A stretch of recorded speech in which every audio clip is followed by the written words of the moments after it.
If I could ask you to take your seats, please.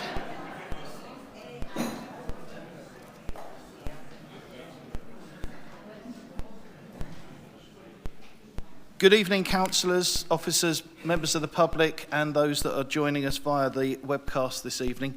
I would very much like to welcome you all to tonight's meeting of the Strategic Planning and Infrastructure Committee, Tuesday the 5th of November 2019, being held here in Maidstone Town Hall.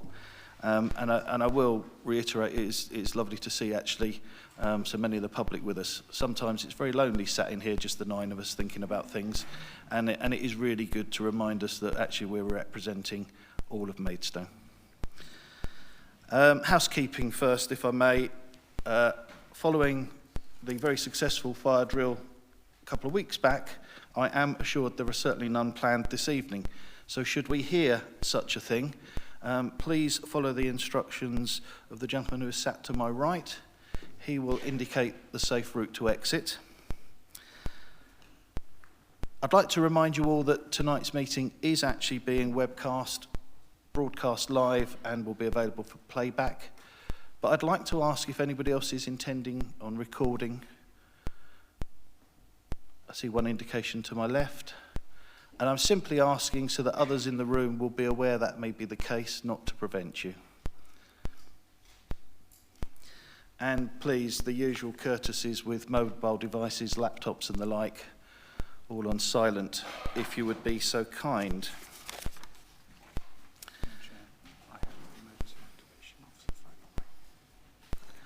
Okay. An exception to that last thing, the officer to my right says he has the emergency activation phone on him. Sounds a bit like a bat phone or something, doesn't it? So if that rings, that is allowed. Agenda item 1, there are no apologies for absence this evening because we have a full house. Consequently, agenda item 2, there are no substitute members. Agenda item 3, the matter of urgent items. There are, in actual fact, 2 urgent updates this evening. One relating to item 17, the national approach to garden communities, and one relating to item 19, town centre opportunity sites. Members, you should have papers in front of you. They are fairly brief updates, but when we come to consider those items, I'll give you a moment to familiarise yourself with them, and the technicality being that I have agreed that they are available to us this evening. Agenda item 4, if I could take a note of visiting members, please. For the record, I will trouble you to come to the speaker's desk so that you're identified on the webcast. If you would just announce yourselves, please, and indicate if there are any items that you wish to speak to.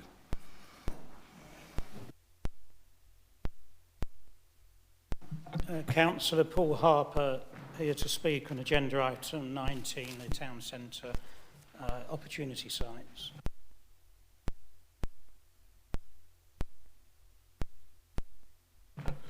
Jonathan Pearl for item 19, and if I may, I'd also like to speak to the petition pertaining to the same subject matter at that point. Pursuant to Rule 12C.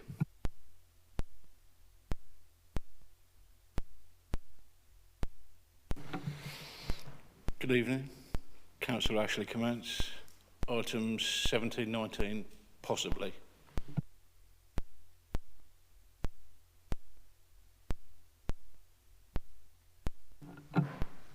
Good evening, councillors. Councillor Margaret Rose, come to speak on item 19. Thank you.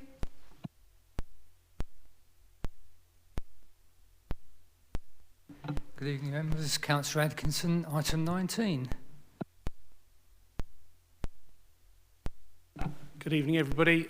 Items 17, 18 and 19, potentially. Thank you. Thank you, Councillor Cox. Councillor Perry, I have an interest in agenda items 14 to 19. I'm not planning to speak, but I reserve my right to do so. Thank you. Duly noted.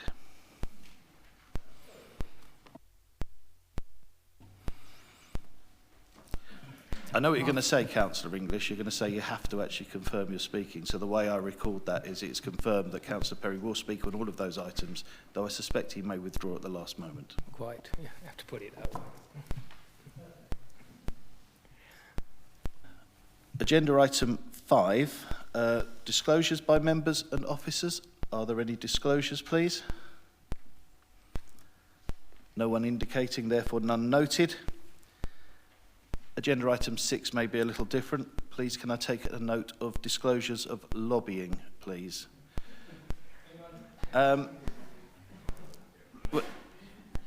Councillor English, for convenience, would you indicate the items that you've been lobbied on, and if others would just confirm if it's also? Agenda item 19 of town centre opportunity sites. Also, item 15, protection of Greensand Ridge update. So 19, I think, certainly for all of us. What about the Greensand Ridge? Councillor Mumford, you're noting on that, are you? Any other disclosures? In the broadest sense, item 17, garden communities. I think that may also apply to all of us.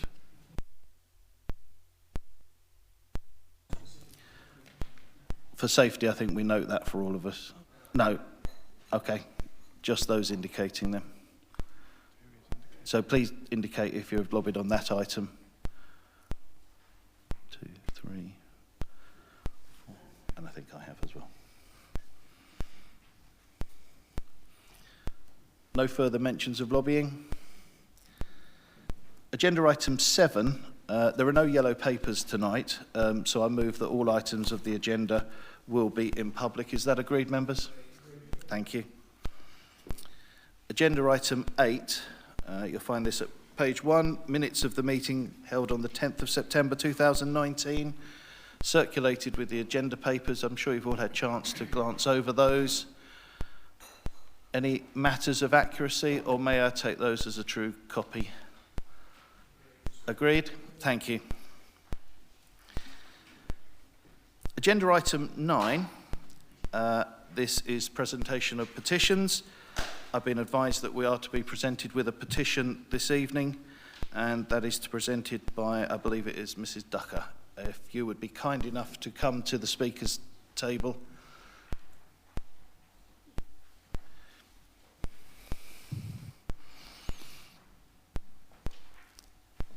When you're ready to speak, it's the centre button on the console, and the red light should come on, and we're pleased to hear your petition.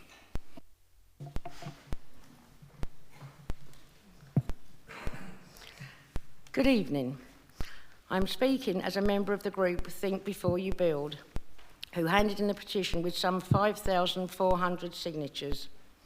Firstly, I'd like to thank you for the concession not to move the war memorial, a disgraceful idea right from the start, and whoever thought of that should be ashamed.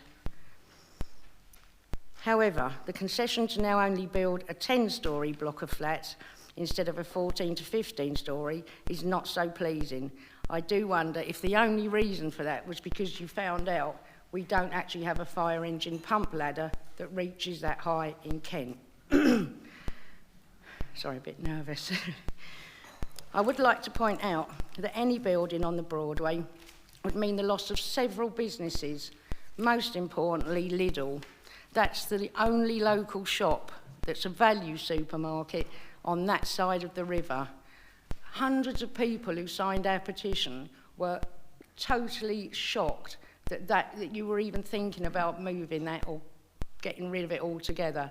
It's a lifeline to so many people, and people who can't drive. I know that the new Lidl is planned for Ditton.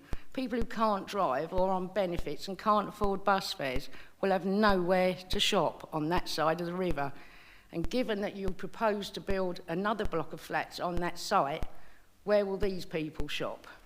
I don't suppose it'll be much of a surprise to them that there is no shop, because there'll be no doctors, dentists, schools, or parking either. So the fact that there's no shop will be no surprise. Another point is traffic congestion.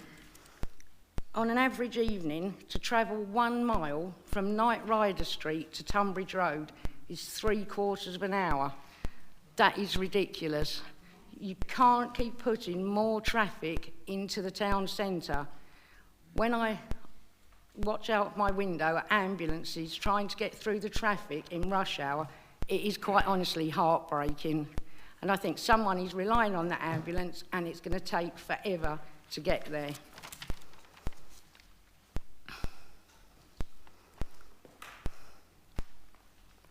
Another point I'd like to make is it's quite common knowledge now that a lot of these plots, proposed plots, are going to be sold to the London boroughs and some of the poorest London boroughs. With this, of course, there'll be more crime. We have nowhere near enough police as it is, and knife crime and gang crime and theft will all come with these people, the majority of these people. And there's been 2 fatal stabbings in Maidstone this year already. Both were perpetrated by people from London boroughs. I also would like to say, I wonder when you were canvassing for votes in and around Maidstone, how many people you actually told about your plans for the town centre. Because everybody we've spoken to, nobody has said, yippee, what a fabulous idea.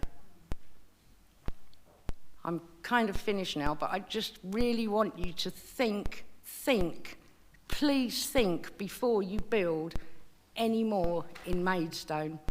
Thank you.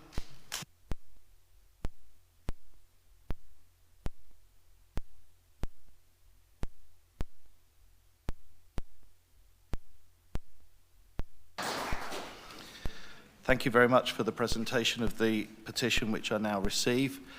I'm going to ask our clerk to actually indicate to us the options that we now have before us to proceed with this petition. So if you could please do so. Good evening.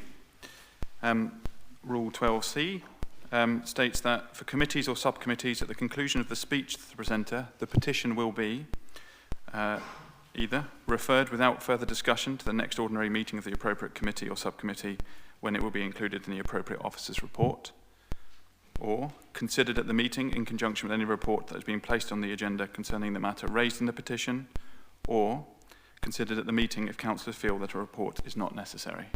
So the committee needs to determine what it wishes to do. I do have a suggestion for us members. Related matters are on the agenda tonight, and I'm sure they will, through that means, be discussed in detail. But as regards the matter of this petition, if you are minded to do so, I would suggest that we accept it as a formal representation towards the local plan review process, so that the matter is actually considered formally within as a representation received. That is my suggestion, but Councillor English, you have indicated. I was previously earlier on thinking that made sense, but of course, if a certain option before us is taken this evening, it might be a bit academic.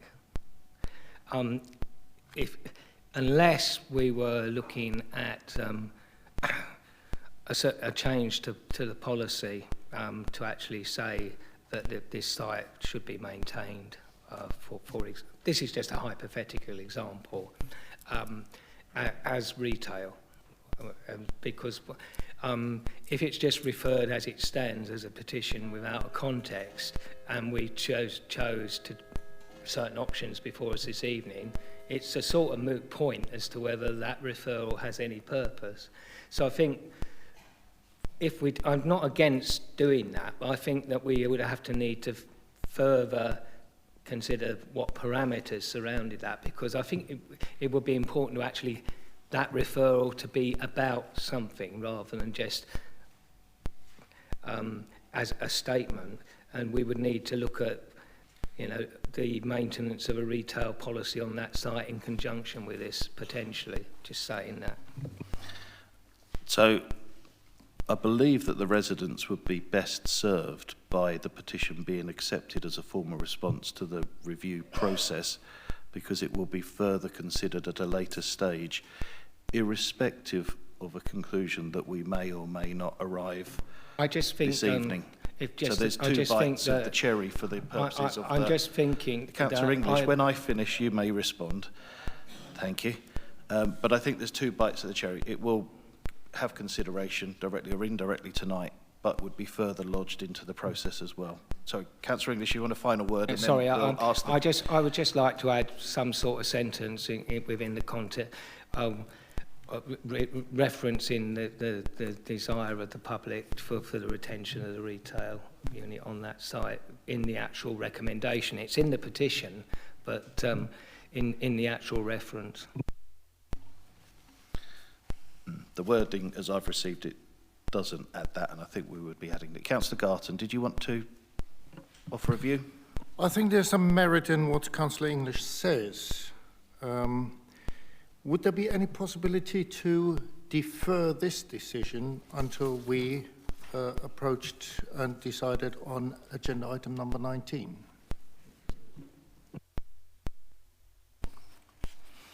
That seems fairly sensible, so we will defer it until agenda item 19, but let us not to forget it in case it is our decision to actually put it forward as a formal representation as well. Thank you very much for the presentation.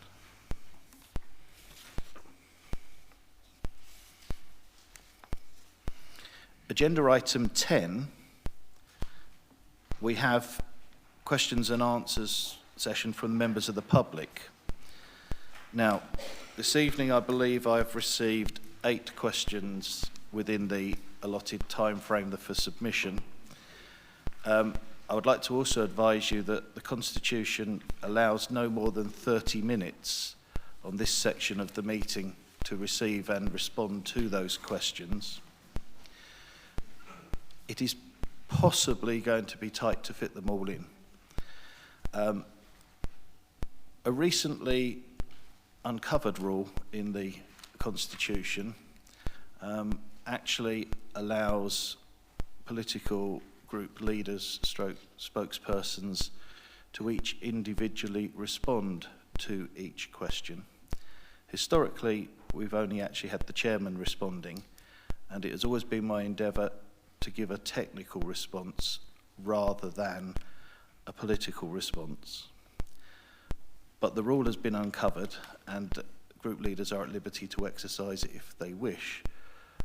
I would ask that perhaps they consider not doing so, so that as many of the questions as possible can be heard, but I think it right to lay it out very clearly what the framework is. So having set that out, I'd like to call forward the first speaker. Far too many pieces of paper here, which I believe is Mrs. Russell. If you'd like to come to the speaker's table. And when you're ready, middle button, and the floor is yours. Good evening. During the preparation for the 2017 local plan, a background paper on settlement hierarchy was produced in 2009. This introduced the concept of the rural service centres and proceeded to look at the villages within the Borough of Maidstone and rank the facilities that they had. Marden was designated as a rural service centre following this process. An extract from the 2017 local plan shows that there were key infrastructure requirements for Marden village that would be required if the planned 447 dwellings on 5 locations were built, notably highway and transport improvements, school expansion and healthcare improvements. In reality, the number of houses built over the last 6 years is nearer to 600 dwellings on 6 locations, which represents a 37% increase in the size of Marden village in real terms, and none of the proposed major infrastructure improvements have been carried out. This is despite the various Section 106 agreements that have been signed, having amassed some £3.5 million for the benefit of Marden village. Added to this, various facilities in the village have closed or ended since the 2009 exercise was carried out. Notably, NatWest Bank has closed, leaving no banks in Marden village and no facility to withdraw money from an external cash point facility. Please, may I interrupt? I'm nearly there. Shall I go? You've got 10 seconds to complete, and then... This is delaying me more than I would have finished, to be honest. I'm literally nearly there. The post office closed relocated into the village shop. The number 28 bus used for school and other residents has recently been in jeopardy, and its route has been retendered due to the existing operator, New Venture, saying the route was no longer profitable to run due to the increased traffic into Maidstone. Marden doesn't have step-free or disabled access to its station. The road network is poor. Marden Village is not located on A road. In the recent 2019 NBC initial scoping and themes consultation, the documentation clearly states that the hierarchy has not been fixed and the overall hierarchy will be reviewed. Given the original data set examined is now 10 years old with minimal reviewing since, and that I've clearly stated how facilities in Marden have decreased, I would like to ask the chairman of this committee what evaluation of the remaining capacity in each previously designated rural service centre has been made and is intended to be made in this current ongoing local plan review, and what is the timescale for any new updated evaluation, given that the council's preferred options will be discussed in the near future.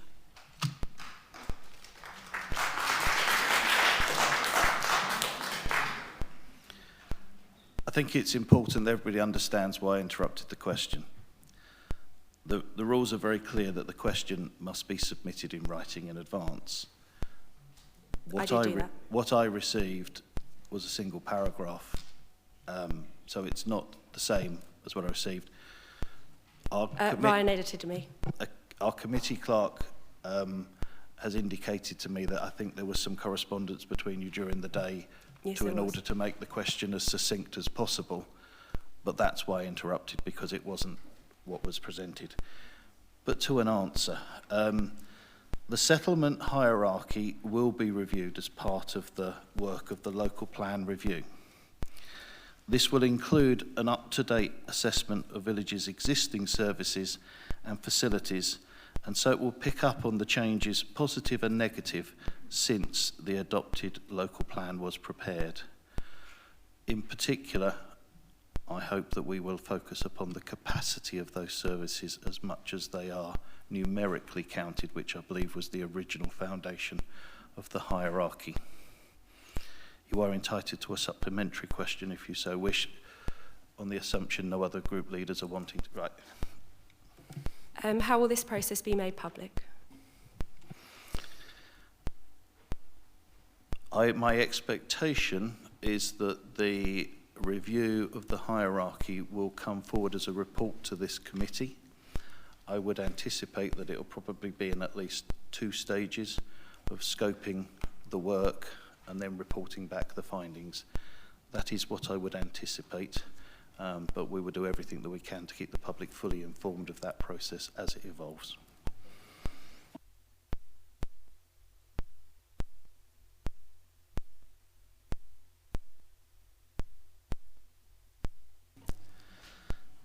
The second question was indicated by Councillor James Willis, who regrettably, former Councillor James Willis, who regrettably has been called away to a family emergency. Councillor English, would you be minded to ask the question on his behalf?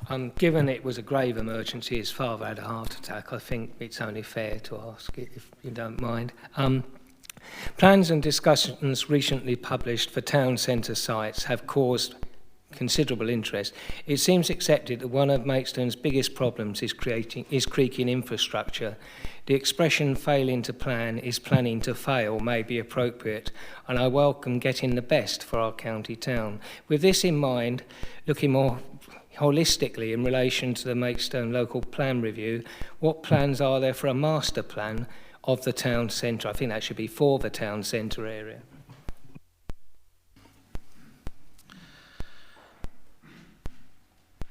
There are various work streams, including one which we are considering tonight, which are designed to develop plans for the town centre. Core to every consideration of every member of this committee is the matter of infrastructure. And I would like to take this opportunity to advise that there has been a very successful first 2 meetings of the infrastructure working group jointly between County Council and the Borough Council, where we're focused entirely upon the matter of infrastructure. And that applies to not just the town centre, but the whole borough and the master planning of infrastructure. In the absence of Mr. Willis, there is no supplementary question. Third question, Mrs. Robinson, is it?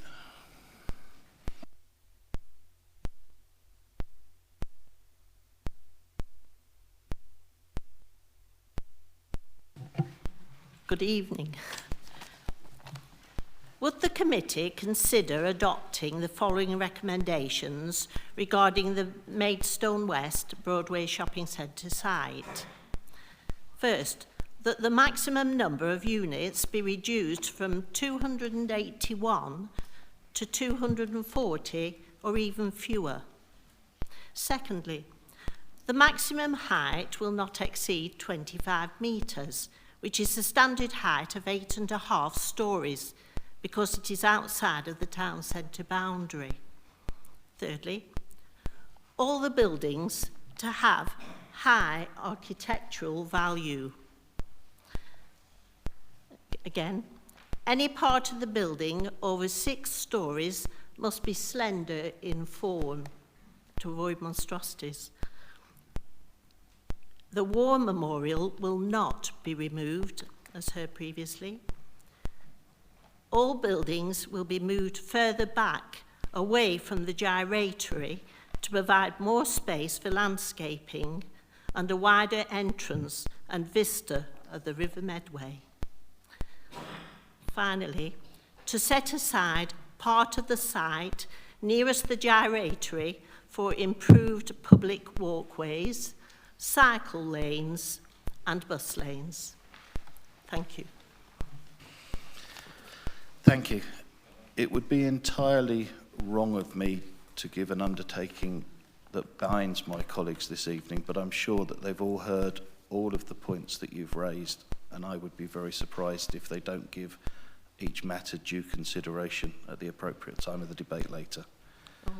Thank you. Thank you very you are much. entitled to a supplementary question, but you don't have to ask. Thank you. Yes, thank you very much.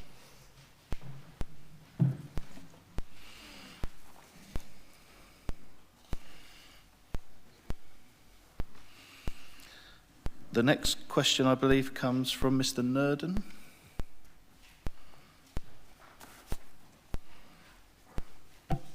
Good evening, councillors. Thank you for having us.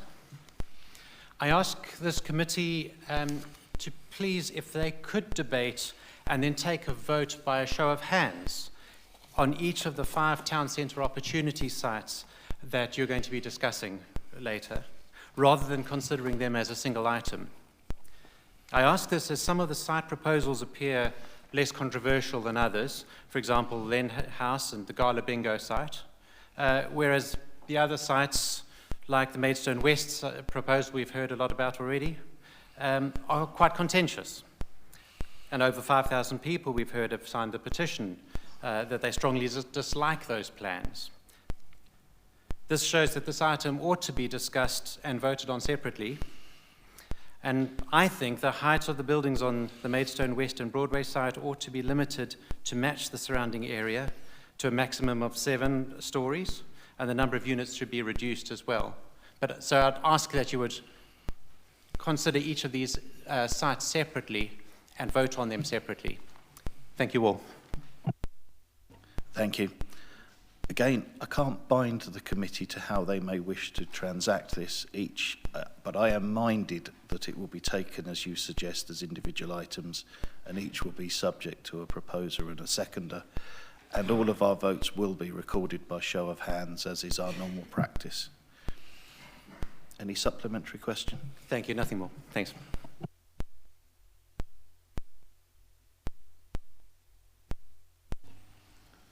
Question number 5 for Mr. Hughes, please.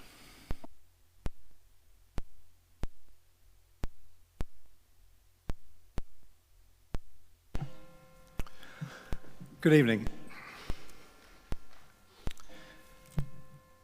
MBC is very unlikely to achieve a reduction in carbon footprint, improvement in air quality, and protection of quality of life if, as the local plan review proposes, the current high annual growth, which is leading to traffic gridlock, is increased by another 40% from 2023 onwards.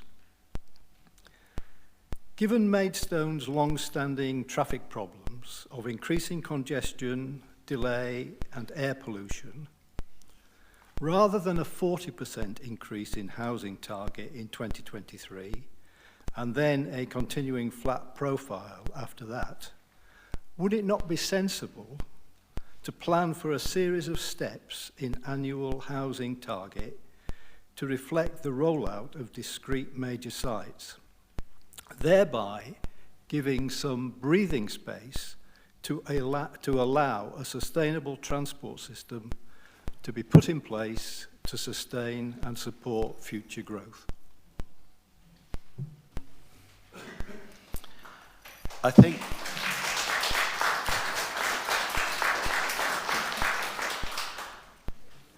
there's probably a lot of sympathy with your proposal amongst the members of this committee, but the national framework that we have to work within requires us to maintain a 5-year land supply and, more stringently now, the 3-year delivery test, so that it's not within our gift to programme these pauses.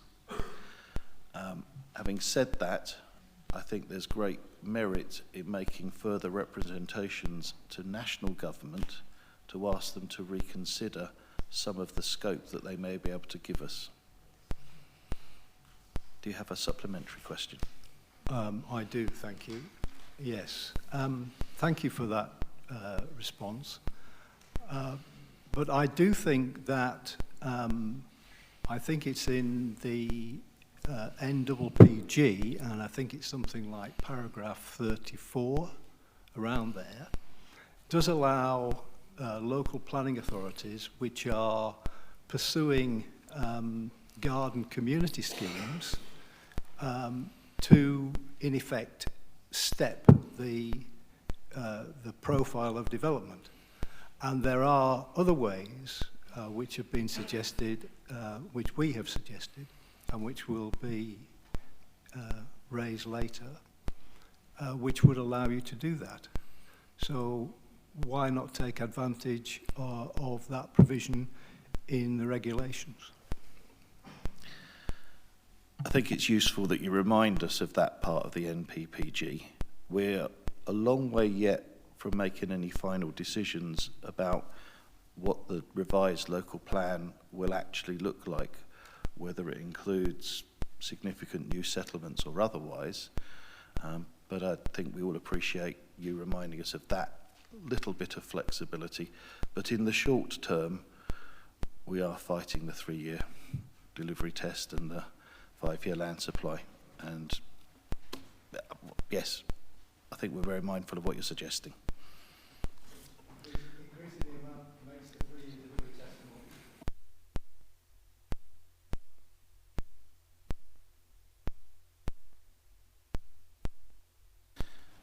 Mr. Cooling.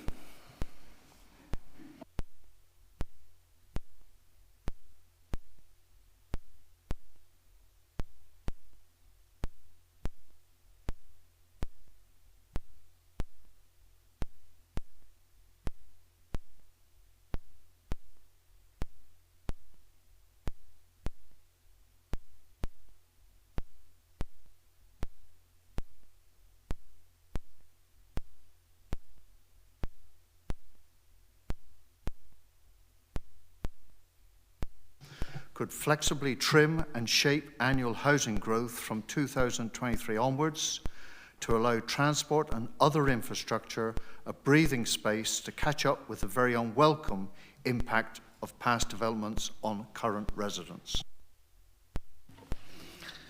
I think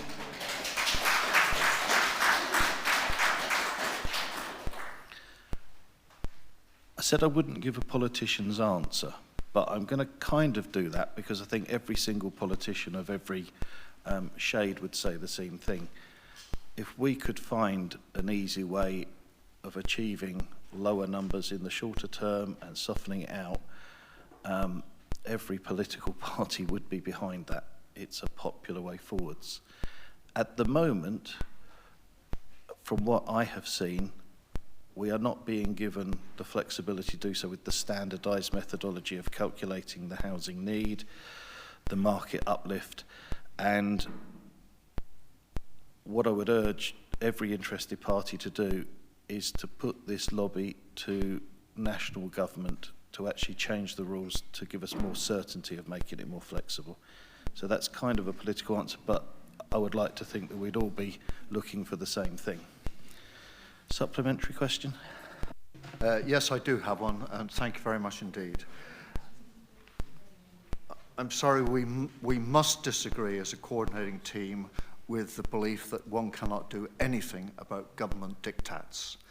And unfortunately, in a letter from Mr. William Cornell, he has stated, and I paraphrase, that he does not have the mandate to revisit this matter and explore our 12 proposals, which would enable the 5 years housing supply and the 3 years housing delivery test to be met. Will you give the mandate to the officers to revisit in good faith the 12 proposals, because we believe that will give all political parties, by the sound of it, their wish, i.e. reduced development. Thank you. On behalf of all the political parties, that's exactly what we're talking about. Of how we can actually respond to government directly, and that implicitly is opening the debate again for us to take forwards. Sorry, will you give internal mandate permission for officers to spend time to revisit the subject? I apologise about that. That's beyond the questioning envelope. In the governance system that we have, nobody can give you a straight answer to that, which is ridiculous.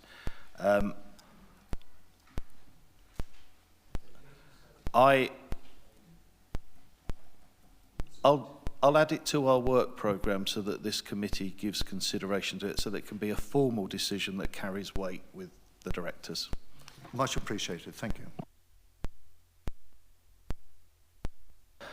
So I'll actually ask our committee clerk to add that to the work programme.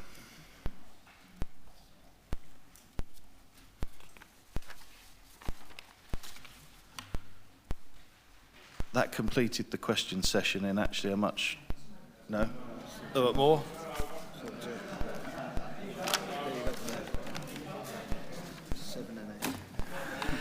I thought I was doing far too well there. Sorry. Councillor Mrs Taylor-Maggio.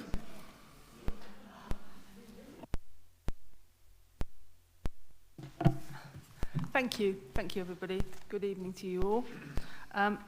My question is, given that population growth in migration and housing demand are now significantly less than the assumptions on which the government's housing growth requirements are based, would it not be sensible to build in flexibility to take advantage of likely reductions in government housing requirements in the next few years? So I think you're referring to the most recent set of sub-national population statistics, which actually showed a downward trend that was useful to the numbers. However, what government did when they saw those numbers is they stepped in and said we were not allowed to use them, and have stipulated that we use the 2014 based household projections. So that flexibility was deliberately and directly removed from us.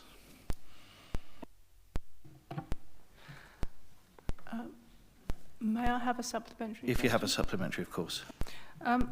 Does that imply that MBC is happy to deliver the maximum number of houses for which they can use government diktats as cover, despite the wishes of current residents and the current state of our infrastructure, particularly roads? I don't think your supplementary arises out of the first question, but I think a very simple answer is no.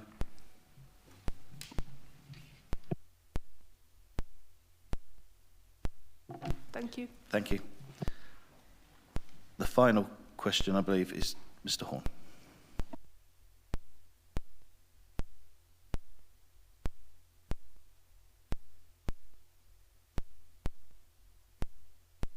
Thank you.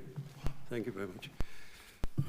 Would you accept that air quality exceedances give a valid reason to constrain development until they are remedied, whether by technology improvements or otherwise? I think it is dependent upon the degree of the exceedance. And as part of any planning application, an air quality impact assessment can be requested. I think it should also be reminded that this council, in fact this committee, have been very keen to bring in measures to address air quality. In particular, I would like to refer to the technical planning guidance that we adopted, where it actually uses I think it's the Kent method to actually quantify these impacts and look for direct mitigations. So that actually quite often within the proposed development itself, you can get a net improvement beyond the harm that actually the development itself brings. And I think it's also worth reminding ourselves that actually when we last looked at some of the data for the air quality, we're actually already beginning to see improvements in certain areas. And this is attributed actually to some of the cleaner running engines that perhaps are actually on the roads. And, you know, in some small part, you know, even electric vehicles, which I think will be the longer term solution. If you have a supplementary question, you're most welcome. I'm most obliged. I take it that that means you are looking at it seriously, and of course following the commitment of this council to the Kent and Medway Air Quality Monitoring Partnership. I would remind you that, of course, the Pond Farm decision has shown that you can't simply buy your way out of it, and that I'm sure, if I may ask, you would subscribe to. Anything that actually improves air quality, and particularly with this council's commitment to looking at the climate change and biodiversity agenda, we're 100% behind that. And I think it's also worth mentioning that as part of the necessary traffic modelling that we will require for the local plan review, you know, we will be looking for the air quality modelling to be an intrinsic part of that, which it wasn't last time around, but we will be insisting upon that.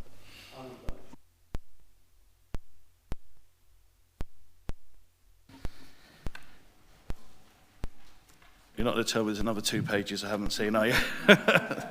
Thank you. And I was getting ahead of myself last time because I was actually thinking the next agenda item is actually the committee work programme, and I was in my mind trying to link that with the request from that question to add that particular item to the work agenda. Mr. Edgerton, would you like to give us an update around this matter? Thank you, Chairman. Just a very quick update, and just to say that as a result of the ongoing and emerging evidence, we are reviewing the timescales for the local plan review, and this will be reflected in future iterations of the work programme. Thank you. Members, any additional comments on the work programme as set out in the papers? Yeah.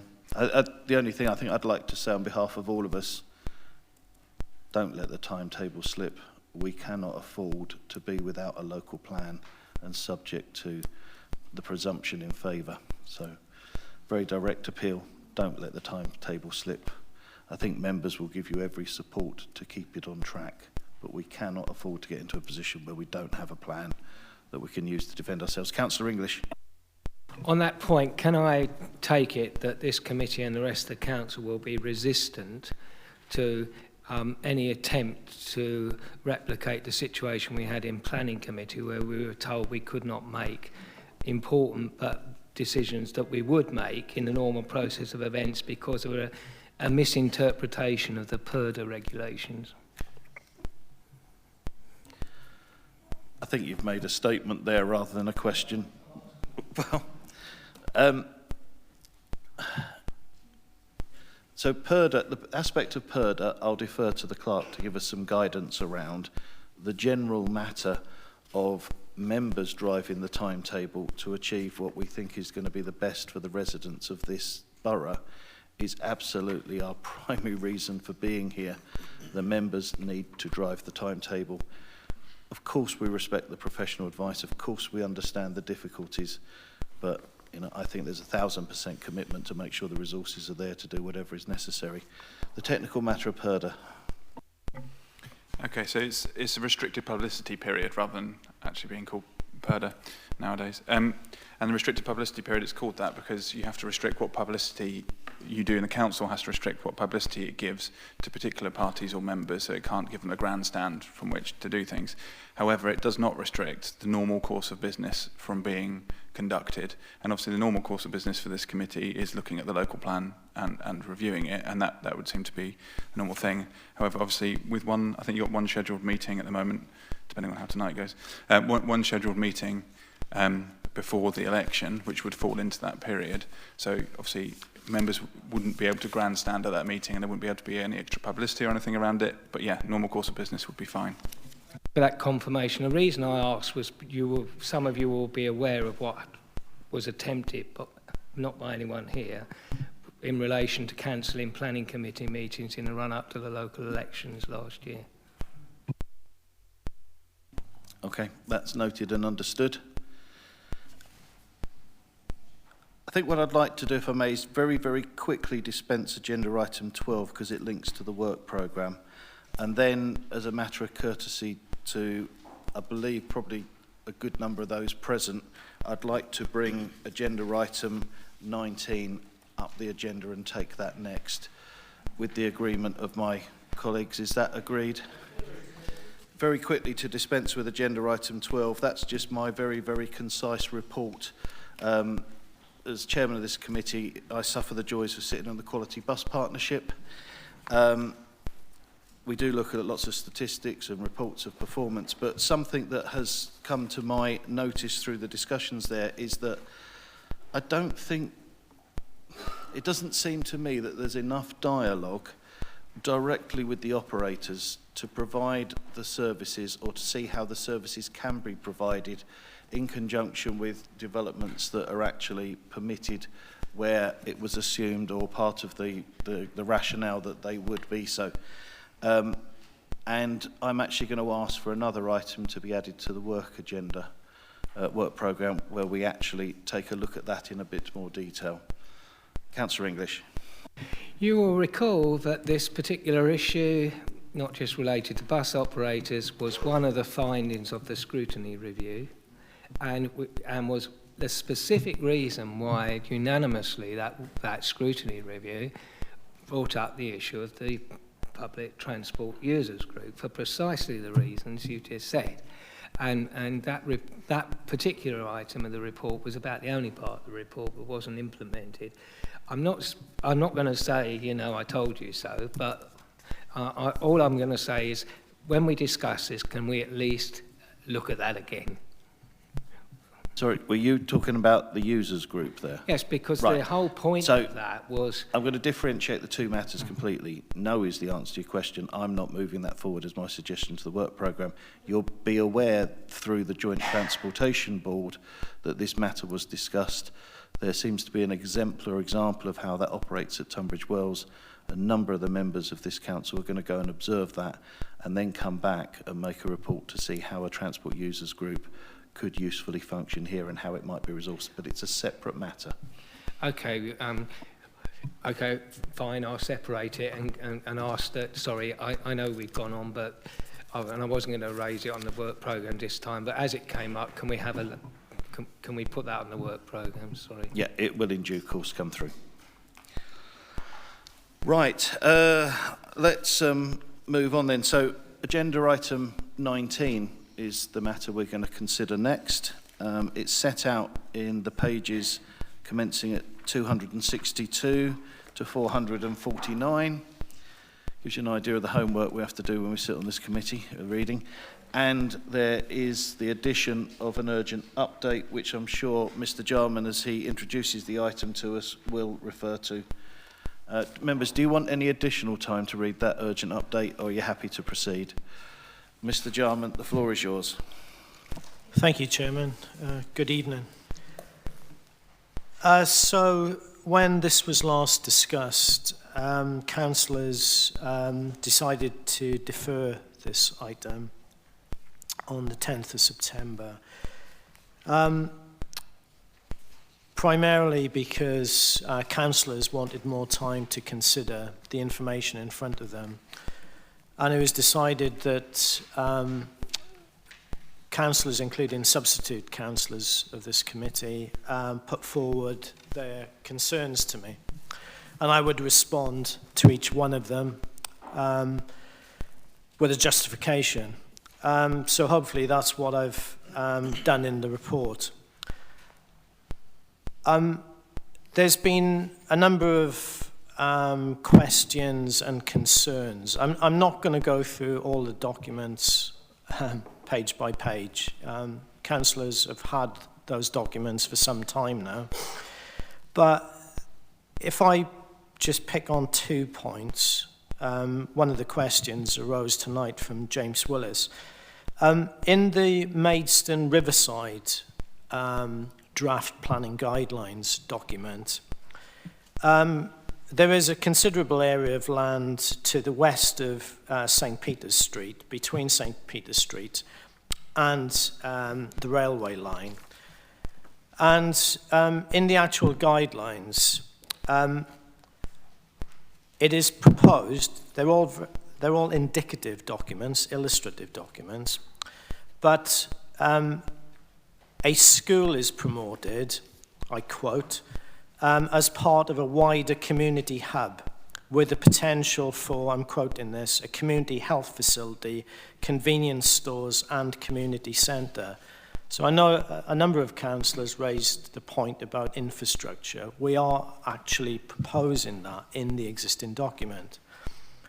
A number of councillors have also referred to the need to have another pedestrian slash cycling bridge across the River Medway. And again, in the Maidstone Riverside draft document, one is indeed proposed.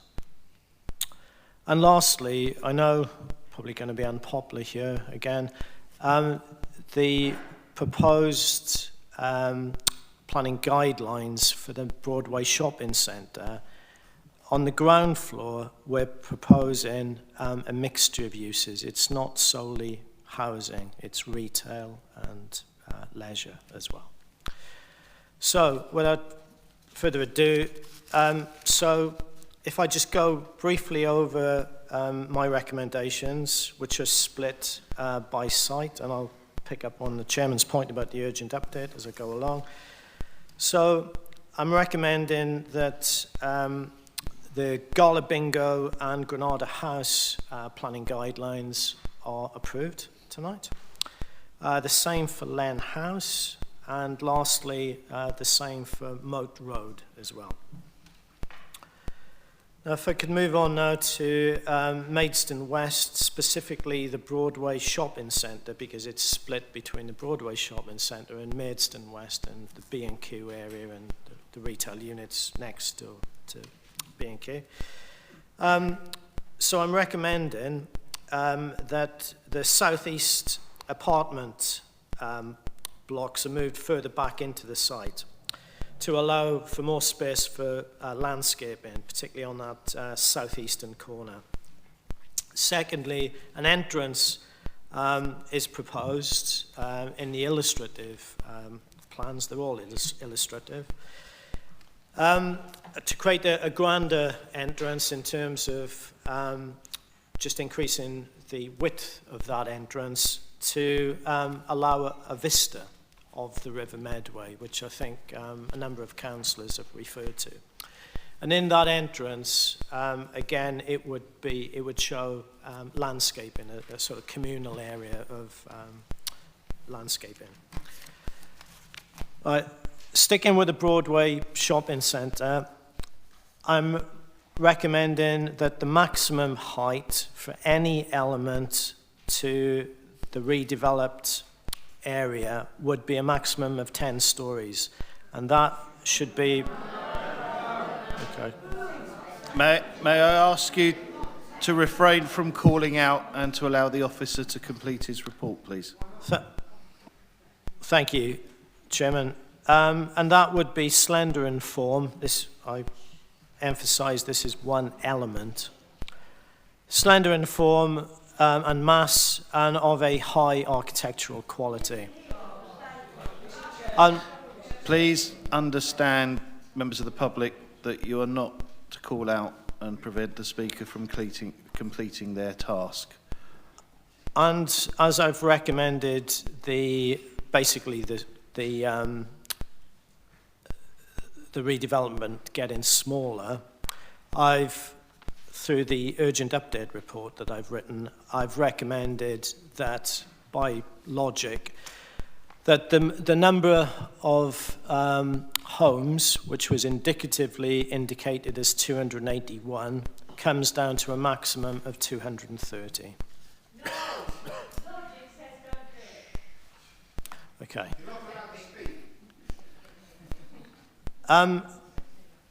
The third part of my recommendation to change the planning guidelines for the Broadway Shopping Centre is that any reference to the relocation of the War Memorial is deleted. Moving on to the Maidstone Riverside planning guidelines, I'm recommending that the role of the planning guidelines section be modified to emphasise that any proposals that have a frontage with the River Medway, they must include what I call active uses, such as cafes and restaurants, because that's part of the what I think would be good quality design for that area, so that there's that interaction between, with the river frontage. And lastly, my recommendation is that the work on the town centre parking management strategy be accelerated, in particular in the vicinity of Moat Road. Thank you. Thank you, Mr. Jarman. Next, we would take visiting speakers.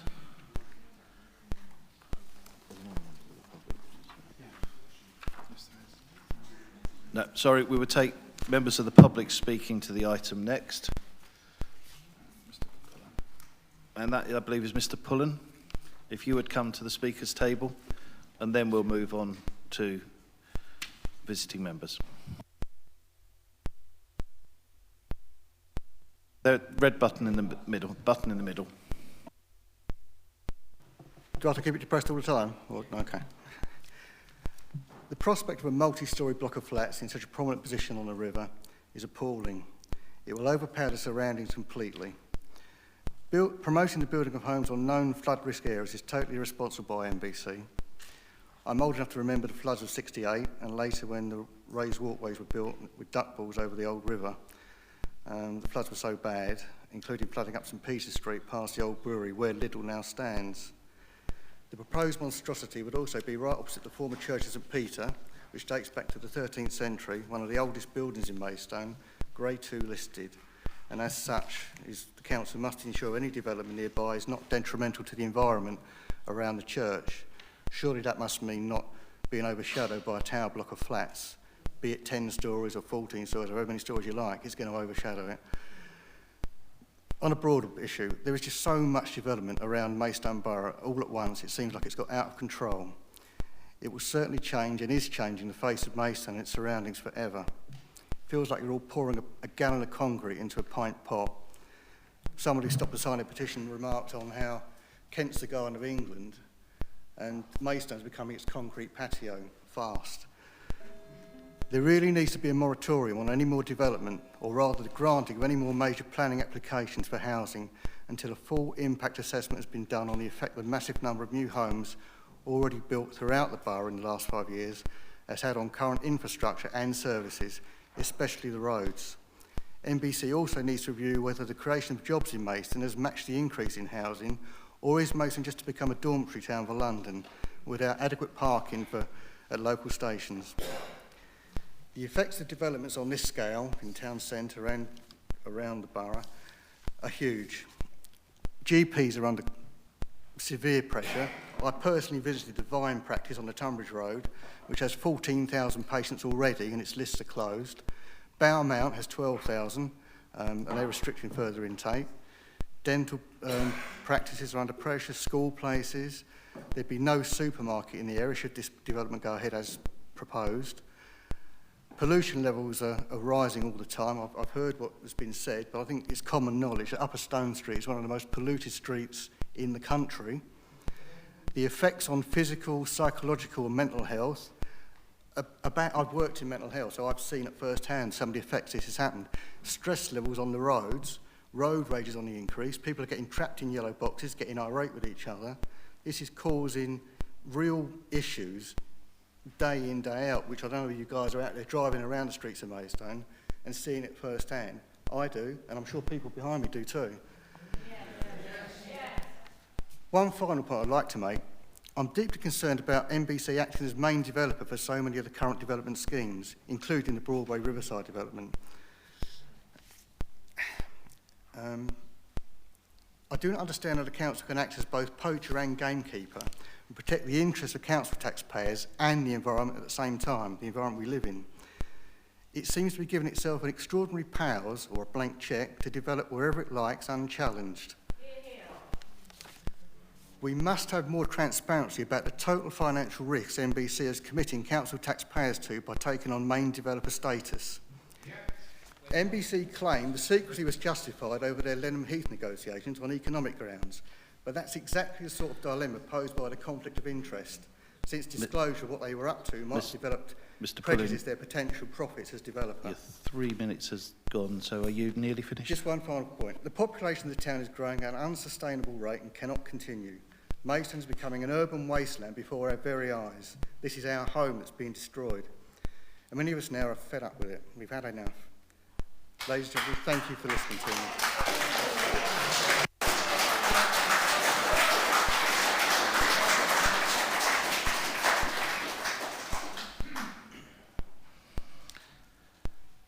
Next, we'll take the visiting speakers, and I shall take them in alphabetical order. So we actually start with Councillor Atkinson, please.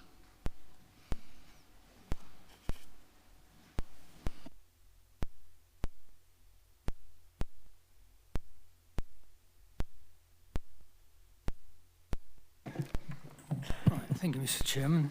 I won't be talking too much about the Broadway site, except to say that we had a meeting in August, members, officers and the architects, and not a single person there thought it was a good scheme, the Broadway scheme. And yet we come to the meeting on the 10th of September, and the scheme put in front of us was exactly the same as what all the members at the private meeting said we didn't like. So the whole thing's been handled really badly. None of this should have come in to the public domain, in my view, because we've now got these proposals which no one likes. So it's bringing the council into disrepute, in my view. But I'll leave my colleagues to talk about the rest of these things. I'd like to concentrate on the Power Hub building. Now, I know this might not be universally popular, but I think the Power Hub building is actually a bit of a monstrosity myself, and I can't see why it's Grade 2 listed for one. Well, I know why it is, because it's the only one of its kind in Maidstone. But having said that, the old Wembley Stadium was Grade 2 listed, and that was demolished and replaced by a far more suitable and functional building. So I don't see why we can't do this. I mean, back in 2014, there was a proposal for the Power Hub to convert it to supermarket and shops. And the recommendation, as I understand, was for refusal. For some reason, it didn't quite get agreed by committee. I think it was delayed or something, so it never actually got agreed or disagreed. But in 2016, the owners of the Power Hub, who were Baltic Wharf Maidstone Limited, did a 205-page viability assessment of the Power Hub, and on page 47, so you don't have to read the whole thing yourselves, but on page 47, they were basically saying that the only viable scheme for the power hub is the supermarket and shops, which was recommended for refusal, well, nearly 6 years ago now. In those 6 years, absolutely nothing has happened, and my fear is that it's a non-viable building, as the viability assessment says. The only thing that's viable is the scheme which was recommended for refusal. So my fear is that this building will just become derelict. So we might have all these nice new modern buildings all around it, but then we'll have a power hub which is just falling to bits, because it'd be far too expensive to convert it into flats, which is what the scheme here is on paragraph 4.2. Says potential for approximately 222 residential units, whereas, as I say, the owners of the place say that is simply not viable.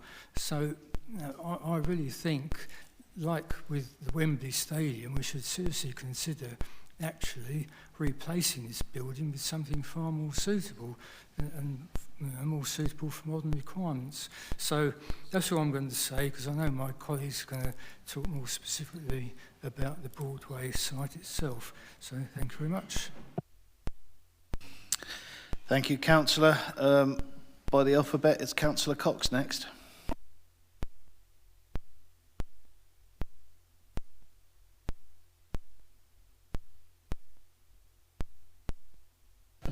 Thank you very much, Mr. Chairman, members and guests and members of the public that are all here. It's very good to see so many of the public getting involved with the process that is set out before us as we head towards the local plan review.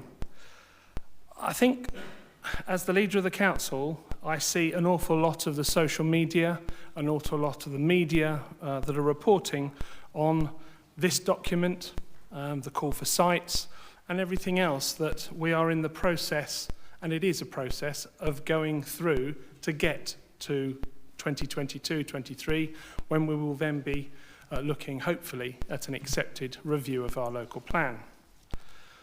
One thing that I think we must get very clear, these 5 sites documents, the draft planning guideline documents, apart from the Granada House development on the left of that, not the actual old cinema itself, we do not own, nor are the developers of any of these sites.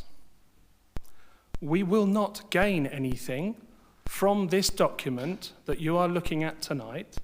It will purely provide guidelines for the owners or would-be developers that will read the document. I think we have been very open by showing the document, and I think when you read, and it is a very long document and it is very thorough, but it does give an awful lot of onus on understanding an awful lot about the process of owning land, developing land, and taking it through to completion, and the delivery of business, residential, leisure, or whatever at the time that it comes to the market, or it comes and is available, how that is then used. Now, if we take the Broadway, that is in full occupation at the moment. It is being used as a supermarket by an awful lot of our residents. It is being used as a general store in the form of Matalan. And the units underneath are, by and large, I believe, mostly taken. When we looked at this document and started it, I believe, in excess of 2 years ago, other factors were asking us to consider what these parts of land and parts of development or potential development in our town, when they would become available. And the Broadway was included because we thought it was going to be available to the owners or to another buyer who may buy that piece of land to develop it. And therefore, we wanted to have a hand as a responsible borough council and planning authority to shape the possibility of how it could look. We are now standing before a piece of land that is not vacant. It does not need to be turned into 240 houses, dwellings. We do not need it to be removed as a supermarket or as a general household store. So I would ask the committee to listen to the people of Maidstone who have taken this on. They've looked at the things that are coming out of us as a working borough council. They've read the documents and they've been encouraged to come to this meeting, and I think we should listen, because every single one of our members cares about what we do. We are not in it to make money out of this. We are in it to shape our future. I have lived here for all of my 53 years. I sit in the traffic jams. My children go to school here. I sit on a phone and wait for a doctor's surgery. I wait for a dentist. I wait to cross the town in the mornings. But if I was living in Aberdeen, Aberystwyth, Abergavenny, Cornwall, I'd be doing exactly the same thing. Because our country is taking an awful lot of population increase. This government that has just been dissolved today is asking for 300,000 houses a year, and they are giving us a formula by which we must impose them. Now, we can do that in a careful way, but yes, we have to listen to the members of the public that all voted us in to the seats we hold. And it is nice and it is good to hear the passion that they have for this, but we must make it clear about the process and what they're actually here to listen to. So please, when we've all finished speaking, please construct something that is positive, but shows we listen and that we care. Thank you.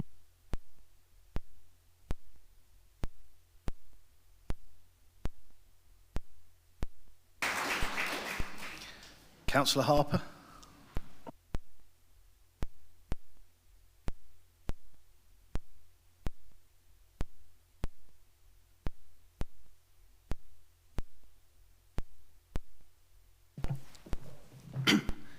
Thank you for allowing me to speak tonight. I'm, as you all know, one of the councillors for Fant. My other ward colleagues are speaking tonight, as is one of our councillors for Bridge Ward.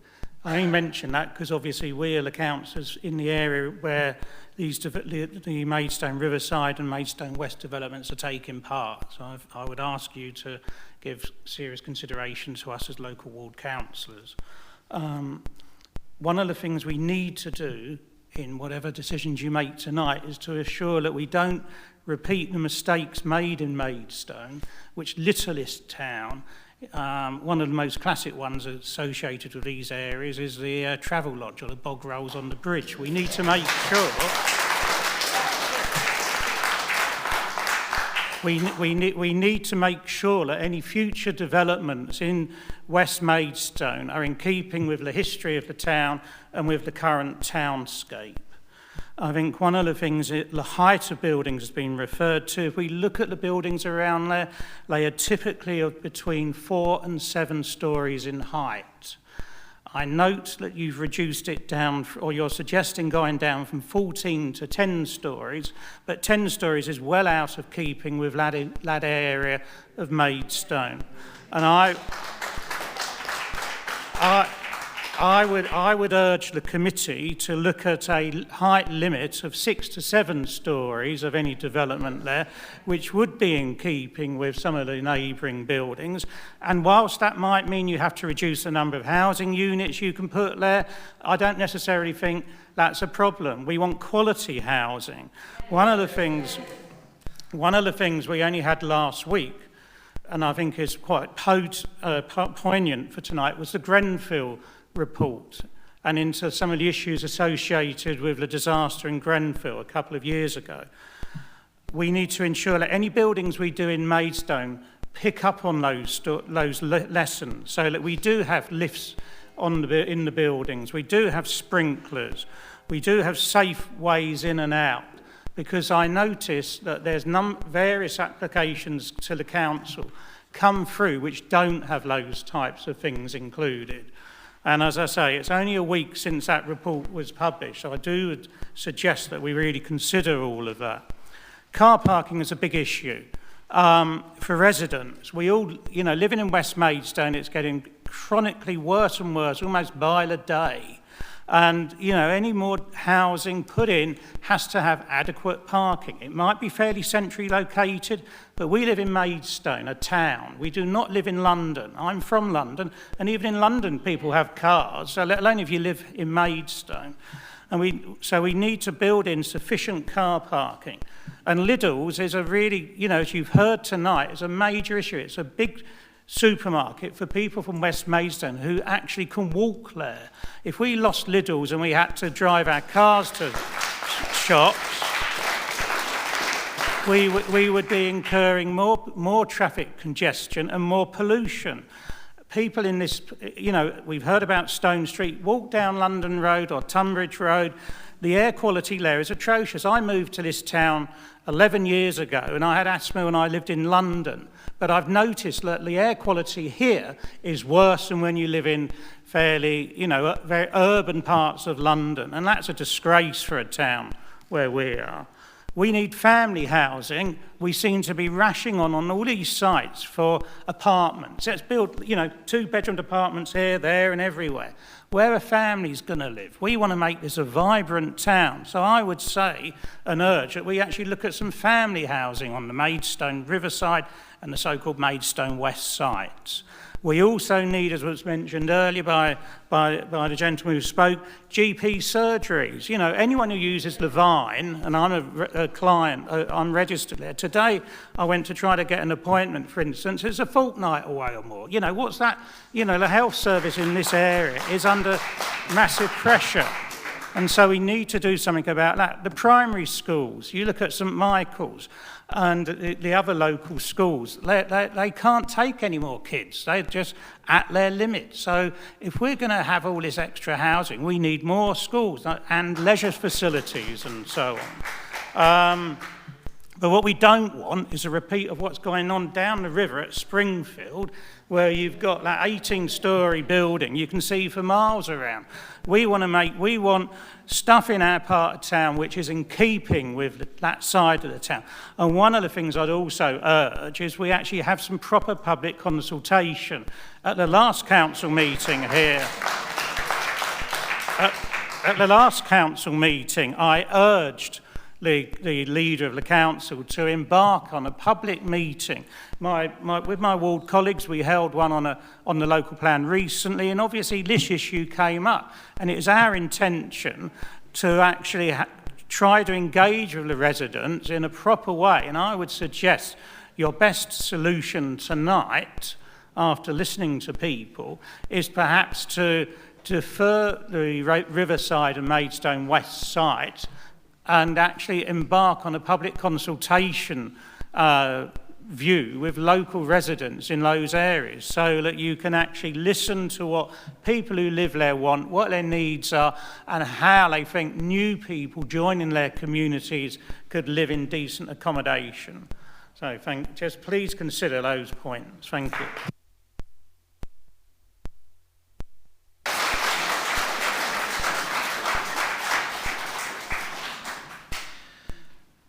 Members of the public, I fully respect that you want to show your feelings to the speakers as we go on. And I'm not going to say you can't clap and you can't. Please just keep it as succinct as we can so that we can get through as many different views as we possibly can this evening. The next one being Councillor Kimmons.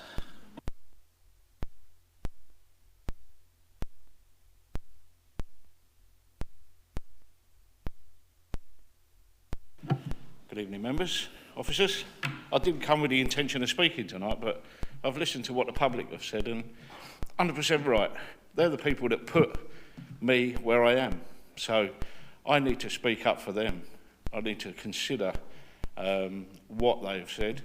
Good job, due process puts it back into their court because it has to go through consultation after we've decided. Hopefully, you will make the right decision and you will you will listen to what's been said tonight. The other thing that I was a little bit passionate about is the war memorial. I do believe that it's been removed, the moving of it. I don't want to see that moved because obviously my grandfather stood in front of that after he came back from the Second World War. I do believe it was put there by Sir George James Frampton, that's it. I had to read it off of my phone. Been there since 1922, so I wouldn't like to see that moved. Perhaps if you want to move the ceremony, that's fine, because you've got the cannon that comes from the Boer War. You could have the ceremony there if you don't want to walk up the hill, or you have the cenotaph in Brenchley Gardens, which is a replica of the original cenotaph that's in London. But anyway, that's all I've got to say, and I just urge the committee to consider what's been said by the members of the public tonight. Thank you. Thank you. Councillor Perry, did you wish to speak? In which case, Councillor Pearl.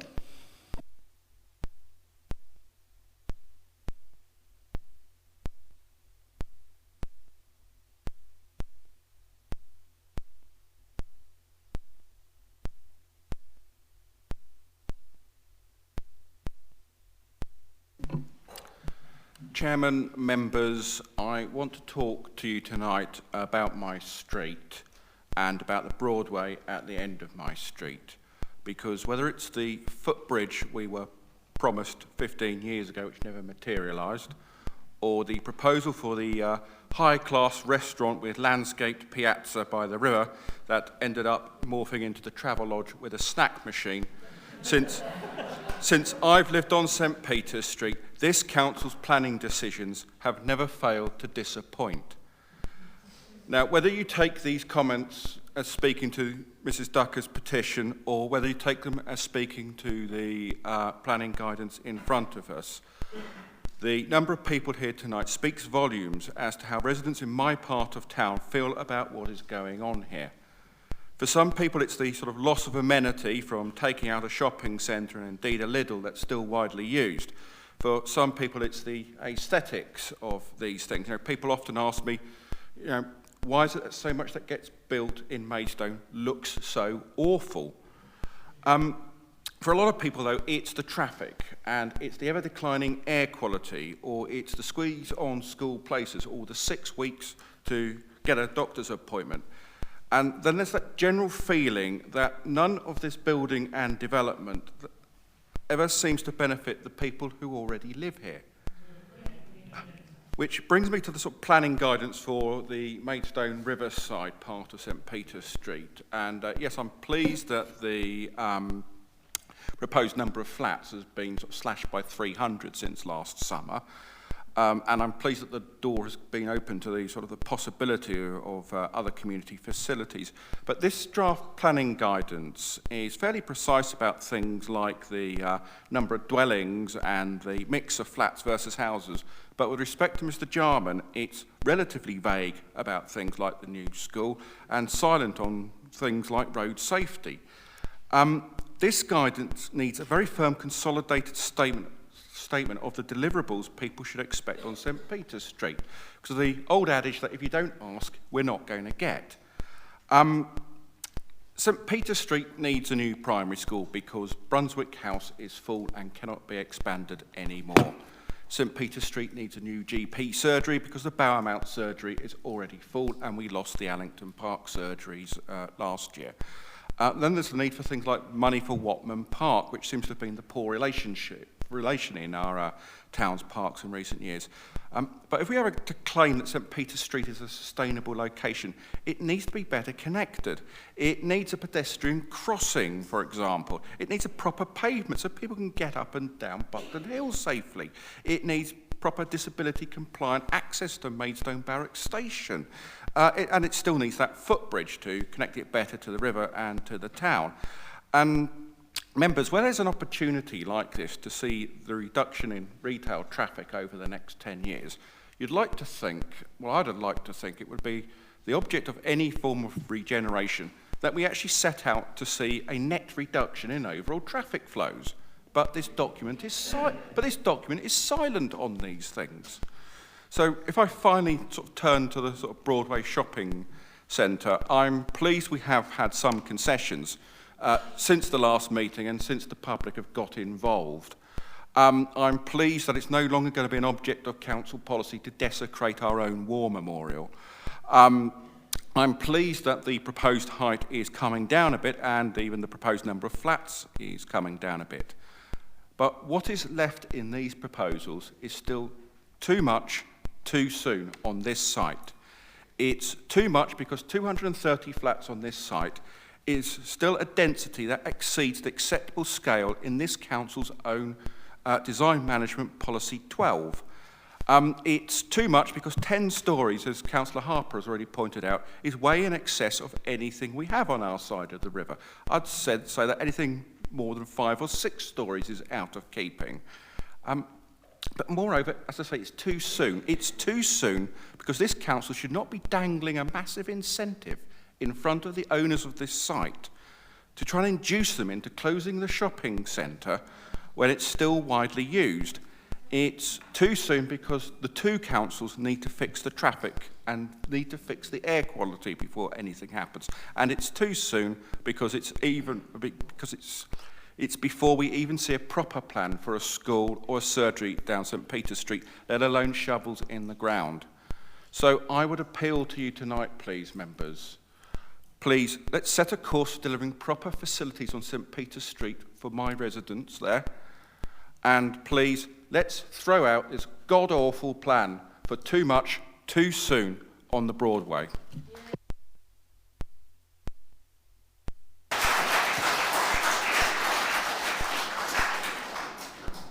Our last visiting member to speak is Councillor Mrs. Rose.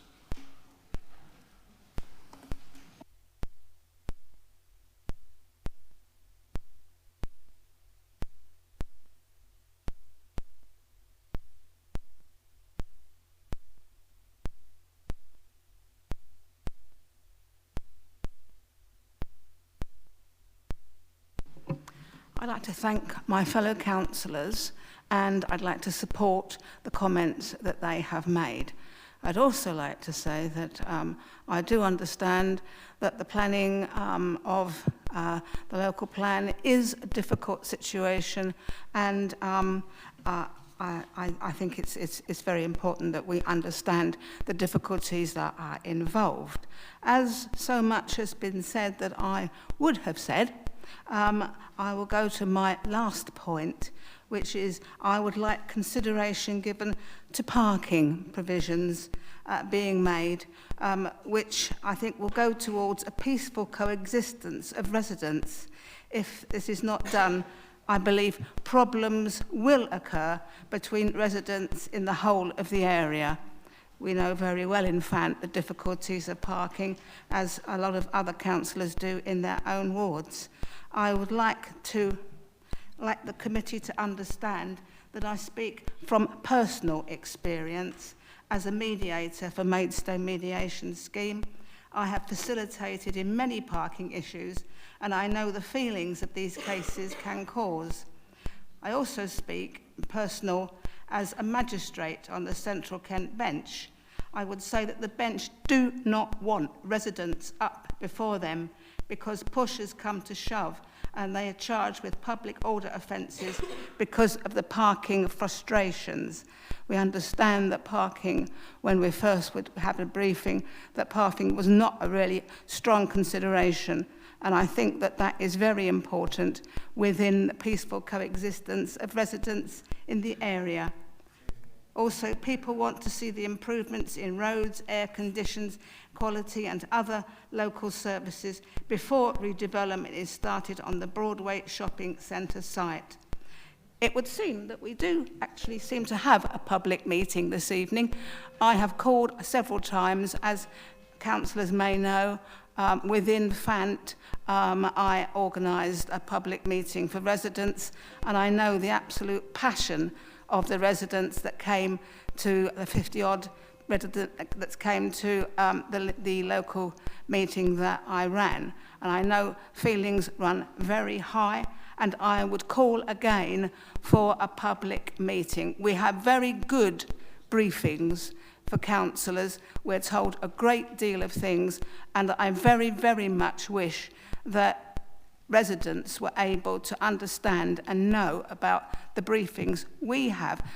We have now this televised, and people can go in and watch this committee meeting, but the briefings are very good. And I think a lot of people would very much appreciate the knowledge and the understanding of the situations of planning if those briefings were more widely known. Thank you.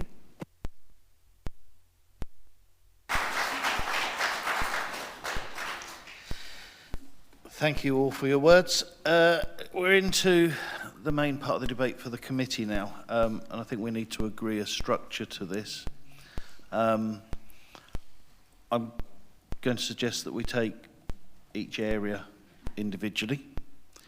Let's try and start with the more straightforward bits and pieces and distill it down as we go.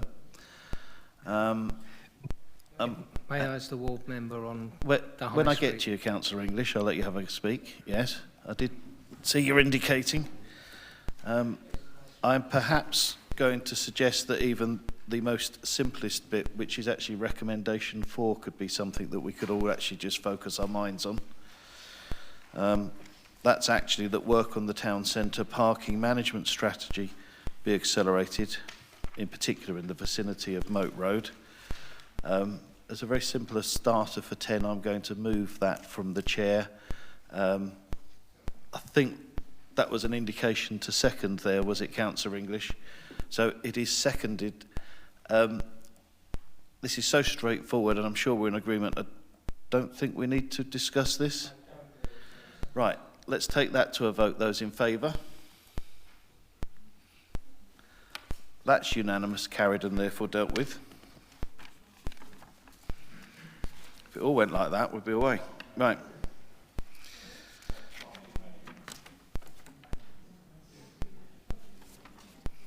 I think we should probably look at the cluster under recommendation 1, but I propose that we take these individually so that we're absolutely clear.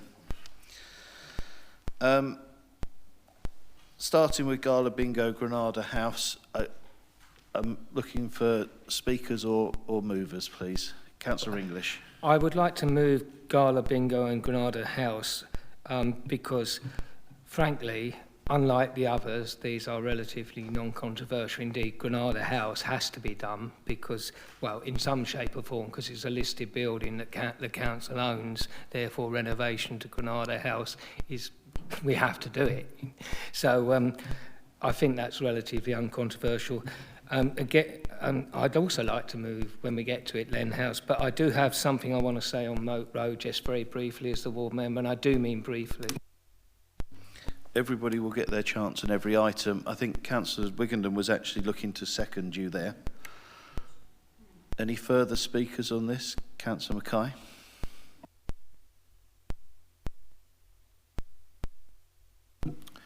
Thank you, Mr. Chairman. It is quite uncontroversial, really. Granada Bingo, we'd all like to see that redeveloped. It's a bit of an eyesore, and it's a wasted opportunity in our town centre, so I'll leave it at that. Granada House, it's on here, not because it requires refurbishment. We are the landlord, we are the owner of Granada House. The tenants pay rent to Maidstone Housing Trust. It's here because there's a proposal to build a further 10 housing units on the top. That's the only reason it's on these paper, not because it requires refurbishment. If we weren't proposing to plonk 10 additional units on top of a list, no, it's not a listed building, they wouldn't be there. Personally, I think we're almost sneaking in Granada House into this. If it weren't owned by Maidstone Borough Council, we wouldn't be on these papers. I'm going to ask the officer just to give us some guidance here, Mr. Jarman? We have not received any planning application for Granada House, and I have not been involved in any pre-application talks. Obviously, I represent the regulatory part of the council. I think what Mr. Jarman's referring there is to a principle we have within the council. There's a Chinese wall that exists between the deliberations of this committee in making planning policy and another part of the council which might be involved with looking at our own property assets. But the two do not cross over, and they don't one doesn't directly inform the other. Councillor English. That was precisely the point which I was trying to make. The planning policy reasons argue in favour of his inclusion of this site. There may well be other issues that are not planning issues. You'll recall that both Councillor Mackay and I had issues with some of the management proposals that were discussed at P&R, and that's an issue we will be returning to. But in terms of planning, both these sites are straightforward, and it's planning issues we are discussing at this committee. Right, Councillor Clark, are you indicating on this or no? So, per the papers, that is proposed and seconded. Those in favour? Those against? And abstentions? One abstention. That part is carried.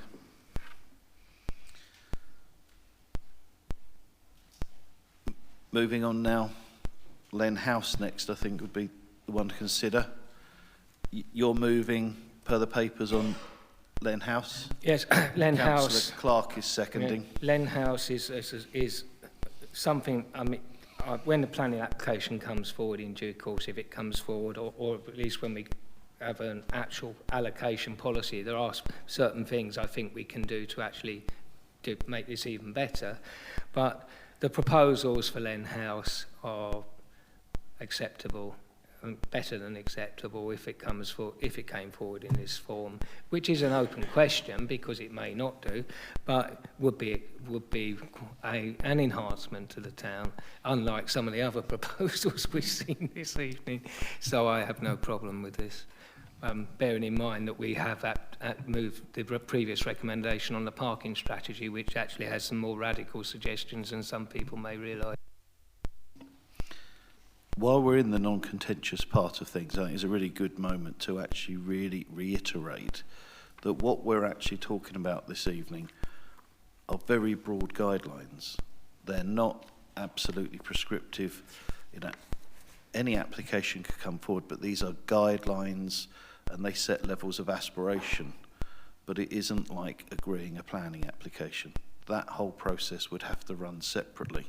So, you know, there's good consensus on this part, but this is just broad, high-level thinking that we're actually agreeing.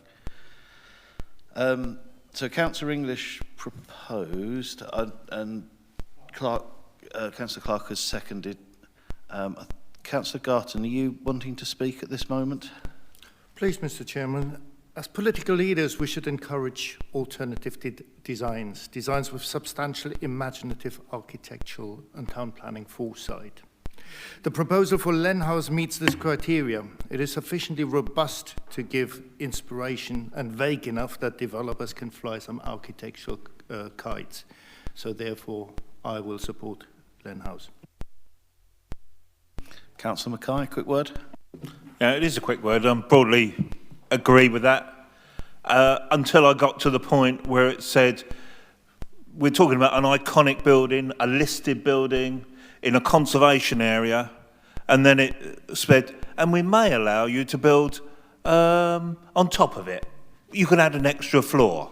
Now, I've realised this is not a planning meeting, but I believe we really should delete that. I wouldn't object if you... Councillor Clark, I think you're indicating. I was actually thinking that we've got to be really careful, because if we go too far into planning here, we're going to actually sort of close the door. But if the mover is willing to make that change, we can always come back to the specifics in planning. Right. So if it's of a concern, then that's something that perhaps the mover would give a comment on. I am happy to do that at this stage, because if it turned out that it was possible to actually do that, it's not easy to do, but I think it could be done. But there is no necessity to include it at this stage. It could be included at a planning application stage, so I'm quite happy to have it removed. So I think the implications of what you're saying, just to make it clear to everyone, is that you'd like to remove those specific references so that actually the guidance is silent on this matter.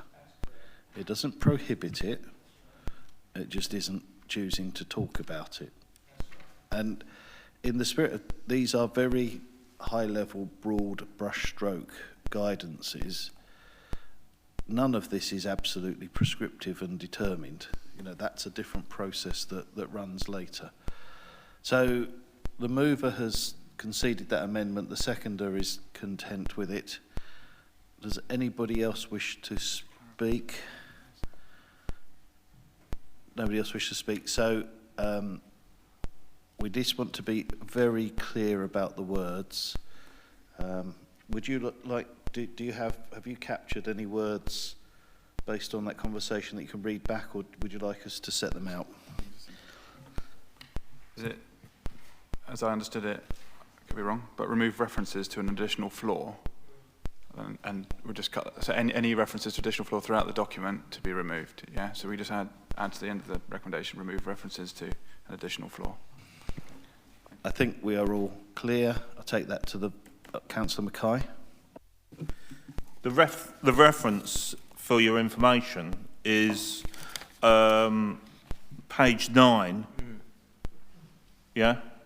Opportunities, constraints, and it's contained within paragraph 4. And what I would like to see removed is it may be acceptable to undertake rooftop extensions. So the removal of that, and any other references that may be contained within the document that I didn't spot. Okay, I think the words that were given to us make that quite clear. And to be quite clear, just removing it doesn't actually remove the possibility. Right. But I think we can take that to the vote. Those in favour? That's unanimous and dealt with.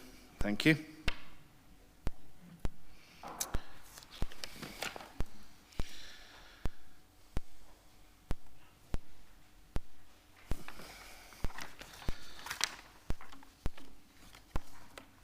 Maidstone Riverside?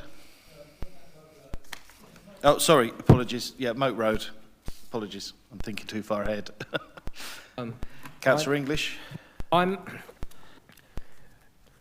I am going to be very slightly nitpicky on this one, but it is an issue of some significance. I was anticipating it. We said there should be a setback with Wren's Cross. It didn't really happen, in my view.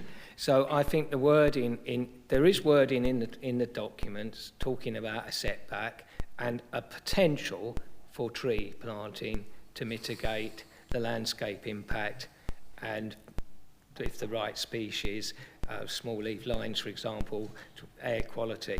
Doesn't say what species. I think we have to actually slightly toughen that up and say significant setback, and instead of potential tree planting, it's got to be actual tree planting. Now, I know that sounds nitpicky, but that road is heavily air polluted. We can't have a canyonising effect there. It has to be set back. It is actually quite a significant point in relation to air quality and the inhabitability of that building. So I really want that wording toughened up, sorry. Other than that, I'm happy. Would you be specific with those words so that we can... Yes, in relation to the... sorry, I've turned over the page to Len House. I do apologise. I have to get back to the Moat Road one. It's the insertion of the word significant in front of setback in objectives for the site.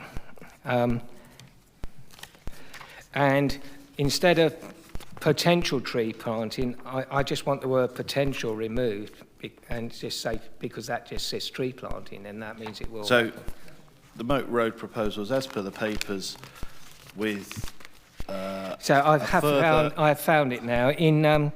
Yes, it's in the second paragraph, to enhance the public realm and scenic quality. It should also reference air quality there, really. It says, starts with a development, provides the opportunity to prevent a new frontage by setting the properties back from the street. Right, so it needs to have, by setting the properties significantly back from the street, and so that's one word added there. And when going on to the last sentence of that paragraph, it says potential tree planting will help to soften and improve the local environment and assist with combating air pollution. I wish the word potential deleted, and that is just because it has to happen. Significant and remove potential. Yeah. Councillor Wiggenden subject to that, I'm happy. Yeah, Councillor Wiggenden is seconding you on that. Anybody else wish to add, or shall we take that to a vote? Those in favour? Unanimous, carried.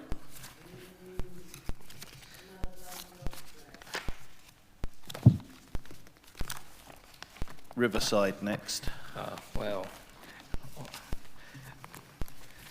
You're going to hate me, I'm going to be nitpicky on this one too. Does anybody else want to speak, or shall we let Councillor English make a suggestion? I'm not for that one, not for Riverside. So you border it. Right. It does impact significantly on High Street Ward, and if we do have a pedestrian, cycle and pedestrian route, obviously my constituents will be amongst many of the potential users. I was very disappointed that we didn't get it with the development that we should have got it with many years ago. But what is most on my mind is something Mr. Jarman told me many years ago, and he's been telling me ever since at great length, and also Mr. Bailey, Development Manager, most recently. You can't ask for Section 106 money for something you haven't got a policy for. And it's been rammed down my throat until I'm sick. Sorry, Rob, but you are absolutely right. We cannot ask for things to happen if we don't actually have documents saying they should happen. So Councillor Pearl and others, and I did point this out in the paper that was written by town centre members months ago when these town centre sites first came forward, that this was an issue. And we have to we can't have a position where the language about the housing, which is important, is precise, and the language about the school and the shopping and everything else is contingent. If we want them to happen, we have to say they will happen. So the Riverside scheme is actually potentially a very nice, potentially a good scheme. But members of public and others have sat here this evening and talked about how many potentially good schemes we have seen in Maidstone. And there have been some good schemes delivered, but far fewer than we've actually talked about or envisaged. Many years ago, I remember looking at the Terry Farrell plan for Lock Meadow. It even had a cathedral. God, that would have been nice. And it never happened because the council at that time, and none of the planning officers here and very few of the members were members. In fact, I think I'm the only person still a councillor who was a councillor then. John Horn was a councillor who is in this room now, so he will remember. We were not tough enough on our regulations, so it didn't happen. So I would say we've got to go through this document, and wherever there is a contingent word which says possibly, potentially, maybe, we have to tighten that up. And if that means that that the ward members have to sit down with Mr. officers and the chairman and go through it line by line, then, well, that's what we do. But I think I think you know where I'm going with this, Mr. Chairman. I think this is acceptable on that basis. So I think what you're saying is you want to set expectation to be very clear. Okay. I think it is our duty to be honest with the public and point out that these things are not in our gift. So I think we should set the expectation. I'm sorry. No, I'm speaking. Sorry, okay. You can come back, but I'm speaking. You know, so I was listening very carefully to what was being said earlier. So, for example, there was a phrase, you know, we need a doctor's surgery in St. Peter Street. Okay? Let's just say a giant new surgery is built the other side of the high-level bridge with loads of capacity. When we speak to the NHS, they will not say you need a surgery in St. Peter Street. So I am fully on board with setting the expectation. Like was said, don't ask, don't get. But I think it's right that we're as honest about these things as can be, because that's not how that works. It's the same with the school. If they build another school a little bit further away from St. Peter Street and there's capacity, you know, that might mean you don't need one in St. Peter Street. It might well be that the one in St. Peter Street gives the capacity for the bit up the road and it works the other way round. But that is when the Education Authority make their assessment, it's when the NHS make their assessment, but there is no harm in setting the expectation as high as possible. Councillor English, you are permitted to come back. Thank you very much, Mr. Chairman. I'm sorry to be irritating. I think we have to be clear about what it can and can't do. I agree. But most of what you just said there is what the planning application process would bring forward. If we said, for example, we have a policy, and I actually think we should. Can I suggest something in terms of the GP surgery, that actually we rephrase that? Because I was talking to former councillor Rob Field, who some of you may remember, who works in relation to the NHS. And we might get further if we actually rephrase that, because medical facilities is a slightly broader term, and many medical and gives more flexibility to the NHS and the clinical commissioning group to deliver medical services on the ground. So it might be that we need to actually rephrase that, because GP surgeries, as opposed to pharmacies or medical centres or medical hubs or community medical service, are very specific. So I think in terms of the policy document, it might be wiser to use a broader term. But it is a policy document. If we set out expectations in a policy document, and it is up to the applicant who comes, well, then we go to the local plan review and refine that to an allocation policy, which is often very precise. And if you look at one of the Sutton Road sites, we had a school on that site, remember, as a result. And then you, as part of the application process, you refine it further. And if the application process says, well, actually, the medical facility or the school is 200 yards further away, within the policy criteria, that's perfectly acceptable. It's not a problem. But if you don't have the policy criteria in the first place, it's pretty unlikely a developer's going to actually generously provide one. Instead, there'd be more houses or more flats or more whatever. So I don't think it's a problem to actually say, this is what we want. If we fall slightly short of an aspirational goal, we're still a lot further ahead than if we just settle for bog standard. Totally agree. Totally agree. And I think I can't remember if it's 4.10, where there is actually space set aside for that, that in the guidance there is space allocated for these community assets, or whatever the phrase actually is. So, yeah. So, if the NHS say we need a GP surgery there's some space set aside for that purpose and not for further housing. But these are very high-level aspirations. I never thought I'd say this as a Conservative, but having spent so much time recently sat down with NHS teams, the commissioners and colleagues over there nodding because we were all trapped in that room for another half day of our life going over GP provision.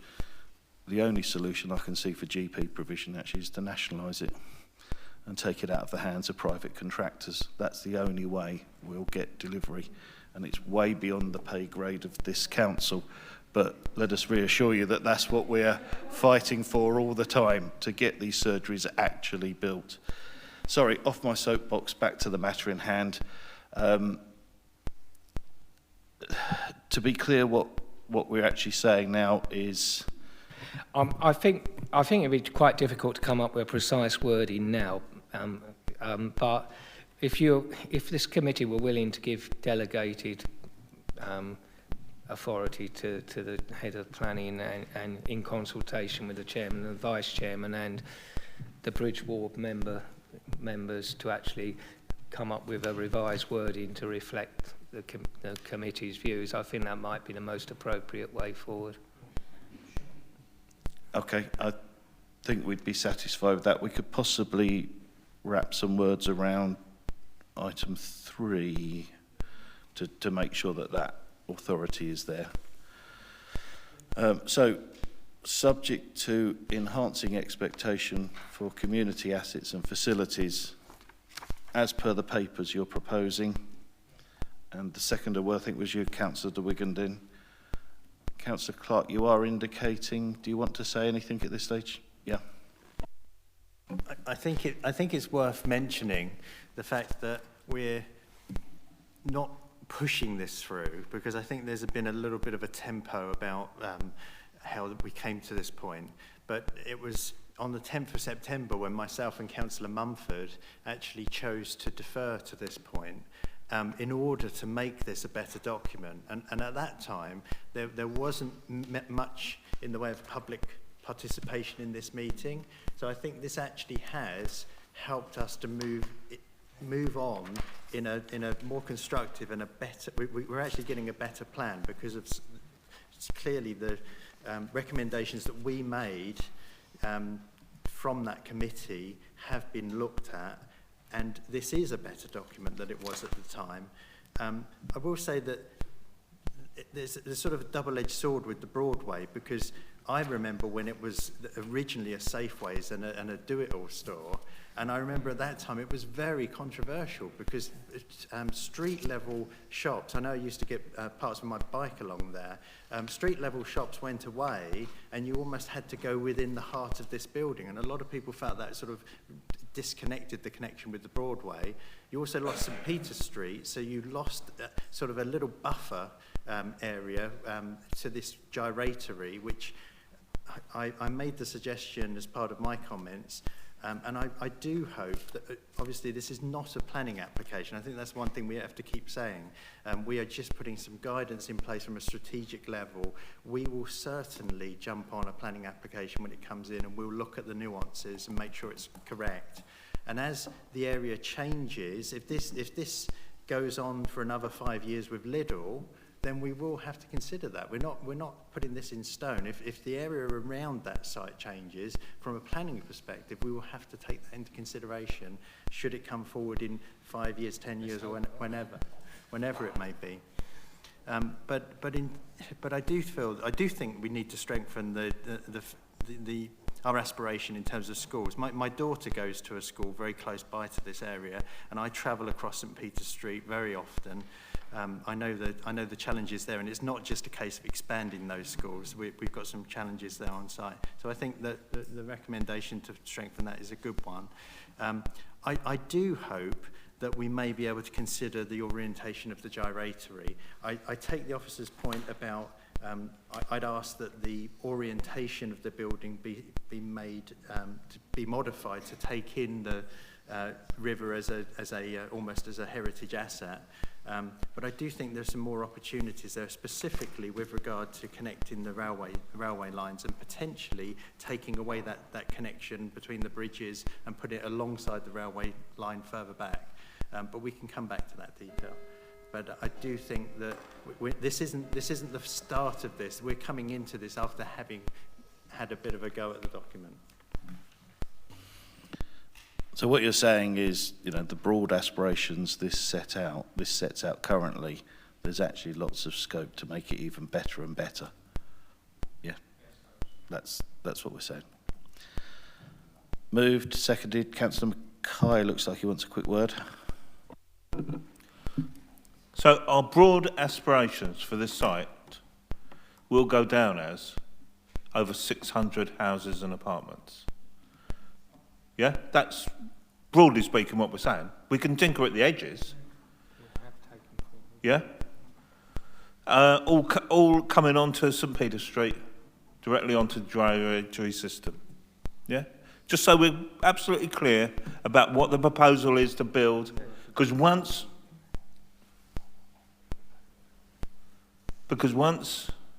this is approved and it goes through public consultation, it is likely to be in our next local plan.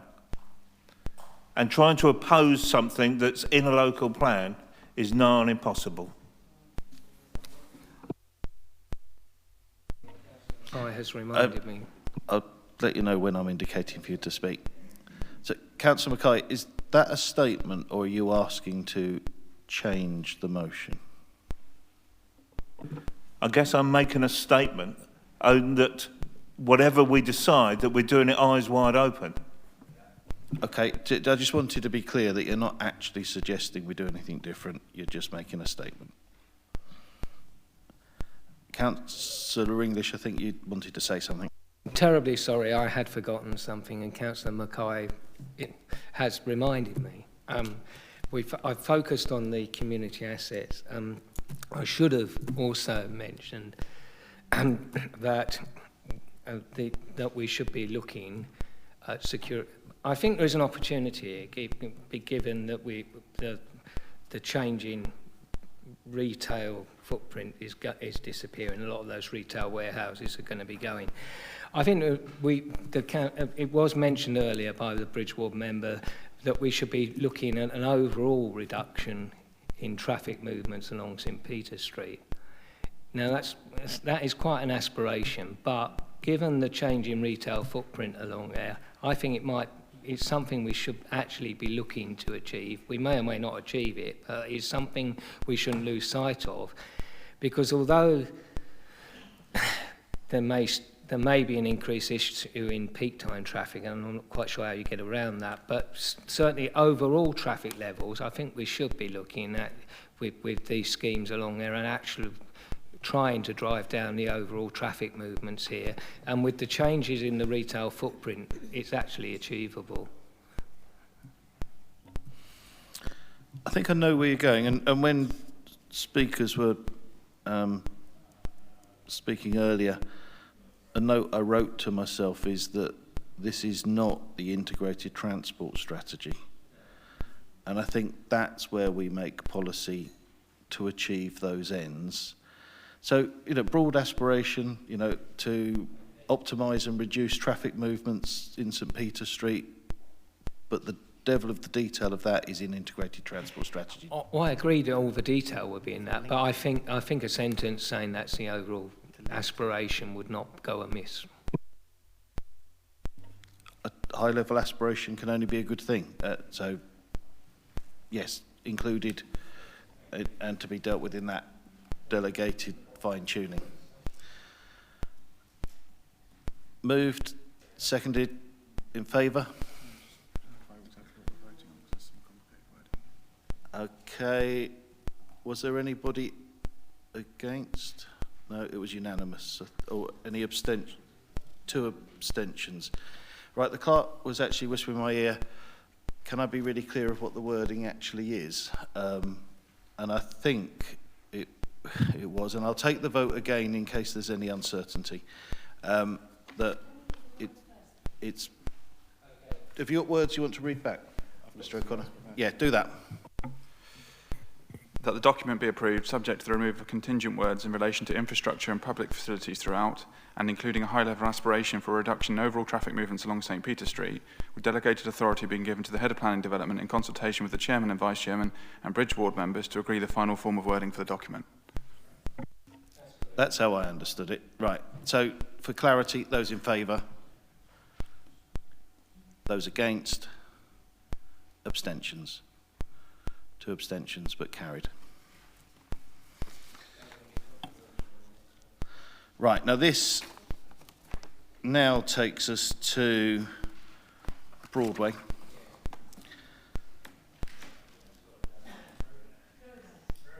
From the chair, I am going to move that the references to the Broadway Centre are removed pending any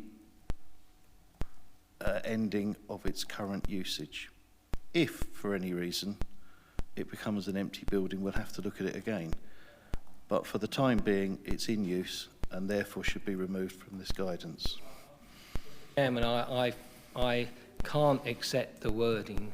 I think it's very unwise to put it like that, because that is an open encouragement to the current user to vacate. Let me be clear. I'm not including those words in the proposal. I'm saying at this time it's removed from the document, right? It's a fault of mine to try and be honest with the public, and what I'm actually saying is if circumstances change, it will get reconsidered. But here and now, it appears to have a healthy occupancy, and I think there would be some uncertainty of whether it's available. So until somebody says it's available, we want to do something with it, but for the purpose of this guidance document, it's removed. Seconded. I think, Councillor, but can we put 2 seconders down, because I don't want to turn this into a... Councillor Wigan wants to speak, then I'll come back over this side.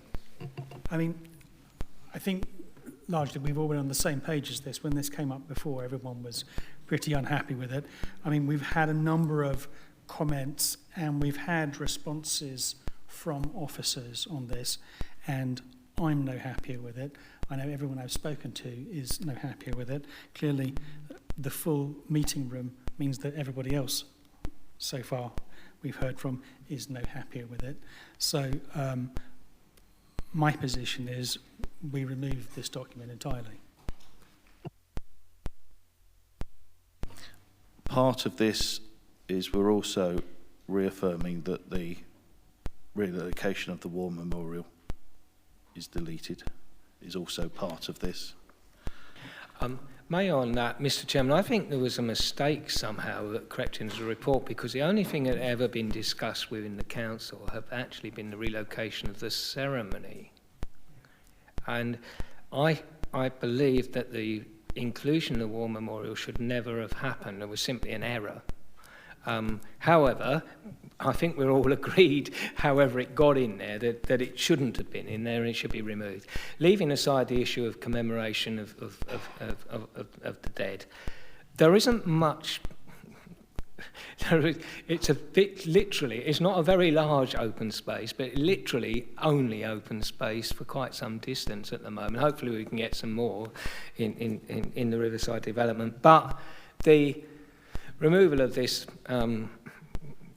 rather impressive monument would have been a mistake, and removing it is definitely a good thing, regardless of whether we went ahead with the Broadway scheme or not. Yeah, yes, that's what I meant. The Broadway scheme, over years I've seen good planning guidance, I've seen a lot of very average planning guidance, and I've seen some poor proposals. I don't actually have a problem necessarily with tall buildings. And criticism has been made of the existing tower block in Springfield, and that may or may not be correct. I don't have a problem with it. But this is a very different site than the Springfield site, which is quite a large site with very few roads immediately adjoining the tower block, which would be the case if we went ahead with this. And we fiddled around with it, and Mr. Jarman's done an excellent job at trying to gild the lily, but the fact of the matter is this is not a scheme that can come forward. 2 reasons. It's not a good scheme in search go. But firstly, but more importantly, we're always told that the main concern with a local plan is deliverability. Deliverability. I think you yourself referred to the 3-year delivery plan. And so bringing forward proposals that are unlikely to get into this local plan review or even the next one after that seems to be an exercise, to me, to be an exercise in futility and wasting everyone's time and energy. And so, therefore, the only appropriate course of action for all sorts of reasons is to delete it and not take it forward. Because, frankly, it is contrary to all the guidelines we would normally use for considering inclusion in the local plan in due course. So it's I actually don't understand. You don't need how to it came convince us, forward. Councillor English. I think So I don't understand how it came this. forward in the first place, really, because it's quite clearly not a right location. So I think you made your point. Yeah, so we get rid of it. Get rid of it.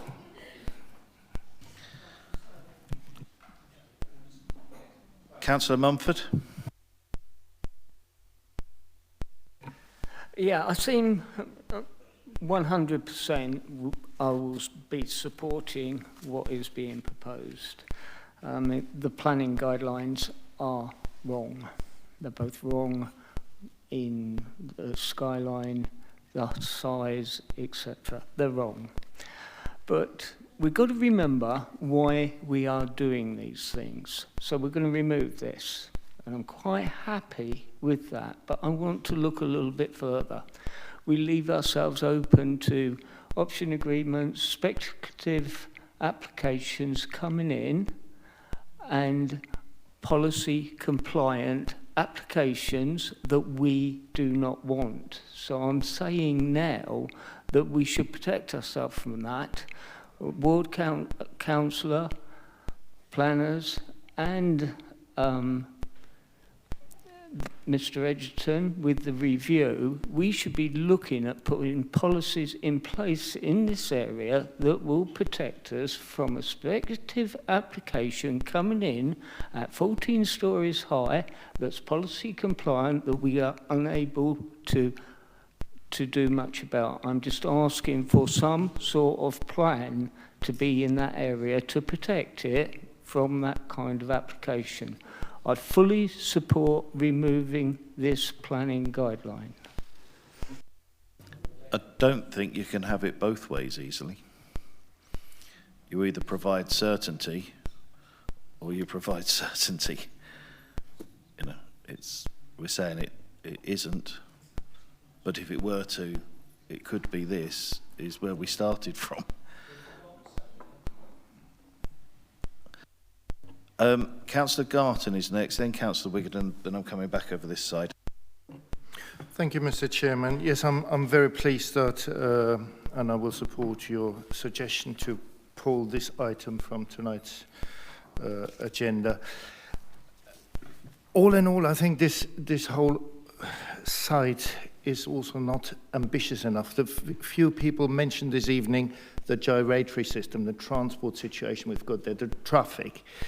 I think to help Councillor Mumford's suggestion, could we take it forward to have a discussion with the Highways Authority, KCC, and our new joint working group, which we only recently established, to have a discussion about this whole triangle of Rocky Hill, Terrace Road, Tunbridge Road, and the Broadway Shopping Centre, to have a look whether there's any potential for improvement of that gyratory in the long term. And this may be a good step forward to when we have when this Broadway Centre comes up in 5 years or 10 years' time, to actually that we're not being found out in the cold without any preparation whatsoever.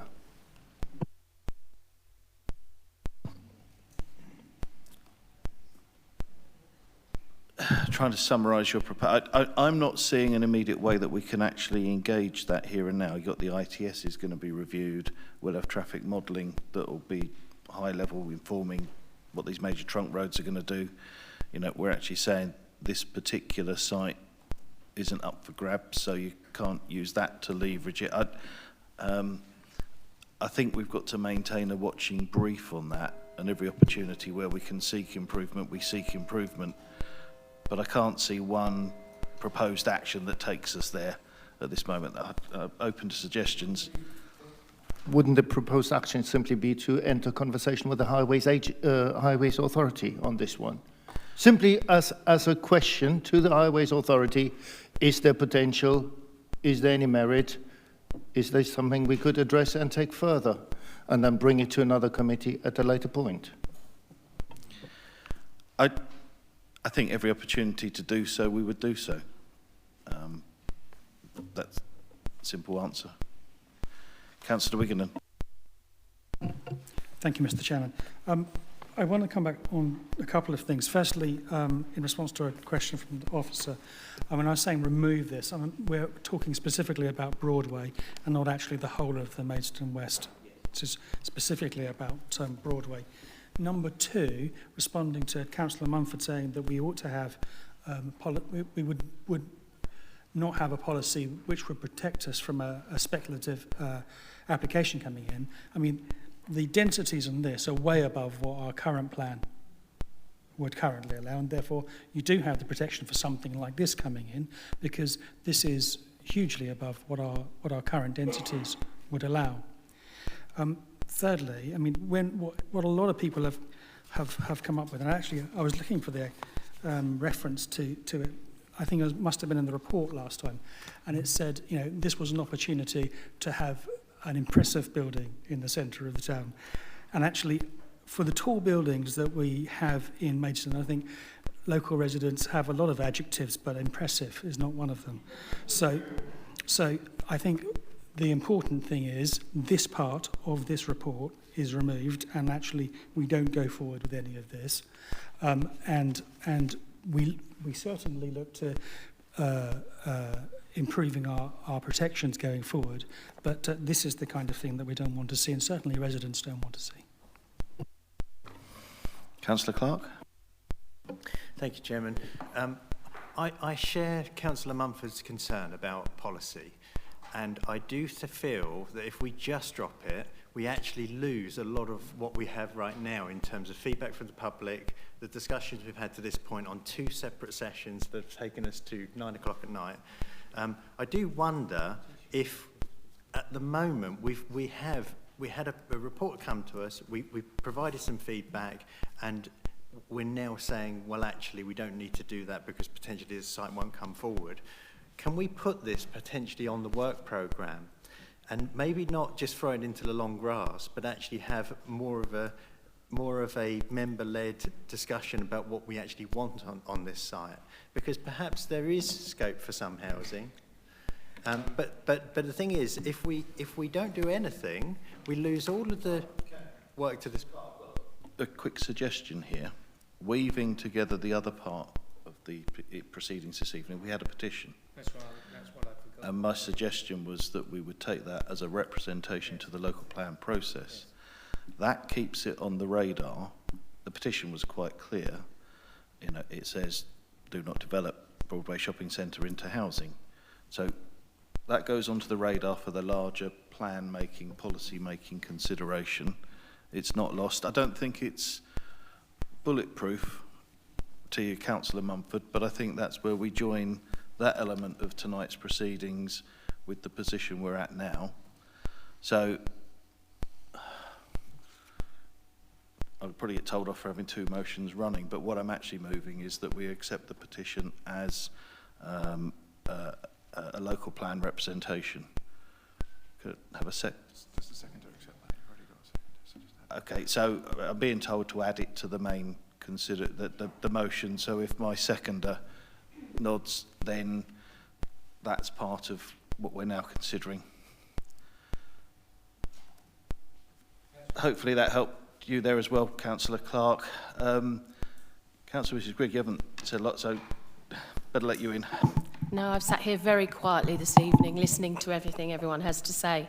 I did come here with an open mind. I am Vice Chair of Strategic Planning, and I have to look at all of the things that have come forward to us with a strategic eye. But in the same vein, I'm also a councillor, and I've been very interested to hear everything that's been said this evening, in particular by Councillor Martin Cox, who I think spoke an awful lot of sense. Yes, strategic takes into infrastructure. I have to reiterate everything that's been said about GP surgeries because, quite honestly, all of those people in those flats wouldn't have a doctor. I don't care if you built a surgery, there are no GPs to man it. There's a national shortage of GPs. And, you know, with talks we've had with CCG, that would be a potential problem. I'm in favour of taking this particular Broadway site out, but I also would like to think about, I mean, you said how useful the shops are there, that maybe we can, by keeping it on the radar, investigate perhaps other commercial retail possibilities for that area.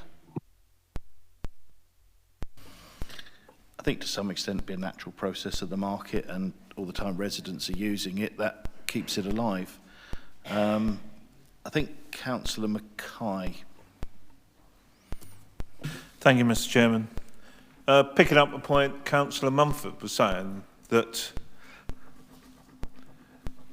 we need to ensure that we have in our procedures, policies and documents protection from speculative developers. I would say we need protection from our own planning department. They put this together. Now, it may well be the case that this site does come up for development. I would urge the planning department to consult more in the first instance with local councillors.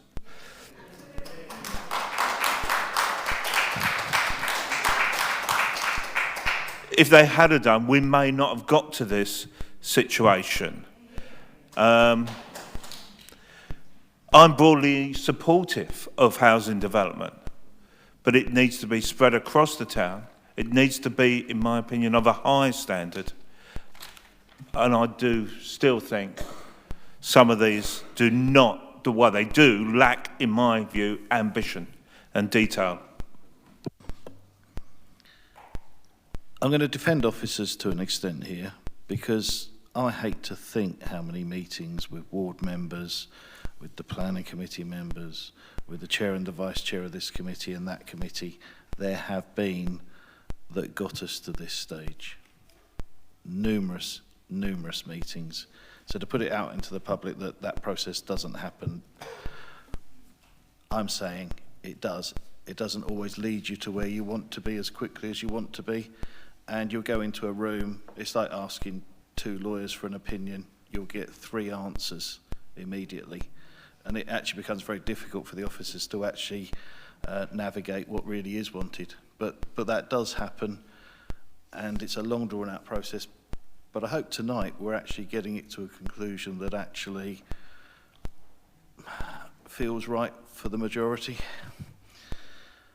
Councillor Mackay, Councillor Mrs. Parfitt-Reid, sorry. And I think I didn't see it, because if you put it at that angle, it's transparent. If you turn it so the bit of paper faces me, I can see it. Thank you, Mr. Chairman.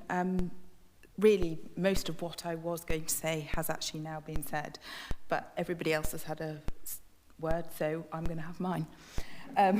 I really want to go back to what Councillor Mumford was saying about the policies, because I do think they need tightening up, and it does need looking at, because time and time again, as somebody that sits on the planning department, we get shown policy plans that we're just not happy with, but there's no real reason that we can't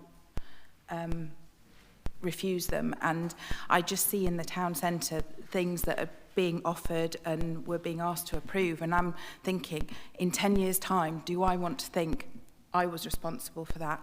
And the answer is often no, I don't. And the Springfield site is a classic example of that. It was just absolutely shocking, and and it wasn't an easy decision for it to be refused or deferred. And I just think it is really important that we look at making sure that we are protecting our town, because we can have functionality and we can have aesthetics, and at the moment I think we're woefully lacking in both.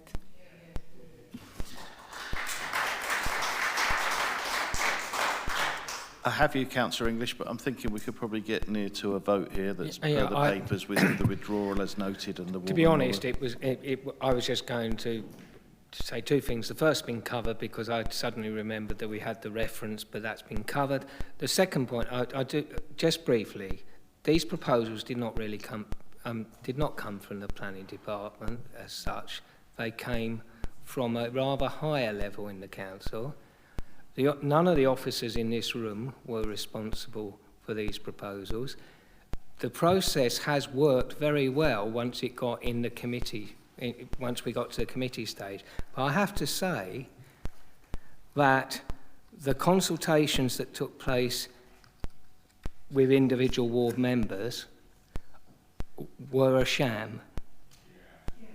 Were a sham. I almost walked out on it, put my coat on, I was out the door, because it consisted of of a lecture about very basic things which we all knew, and not a single comment that I made was changed as a result of those meetings. It's only when we got to the last meeting of this committee where officers and members at this committee put our foot down, led by Councillor Mumford, and said we will take control of this process.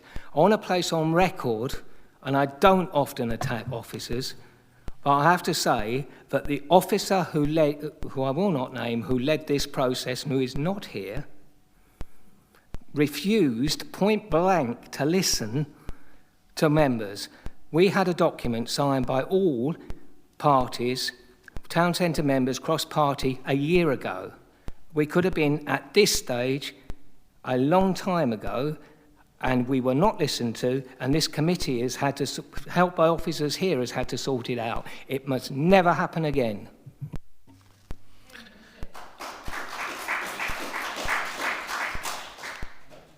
I think we can move to the vote. Those in favour? Unanimous, therefore carried.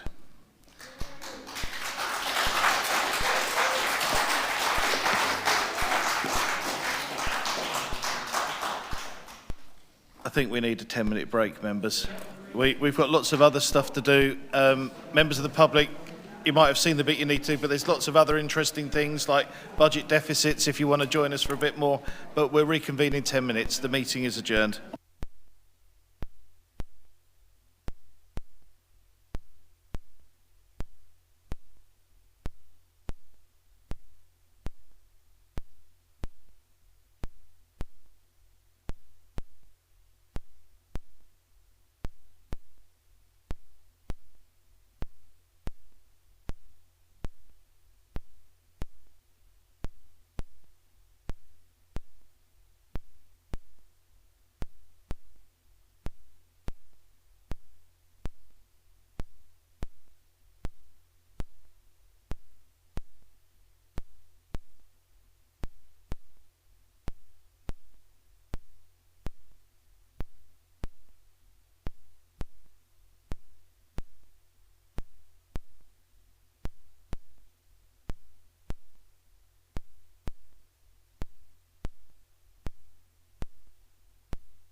If I could ask you to return to your seats, please.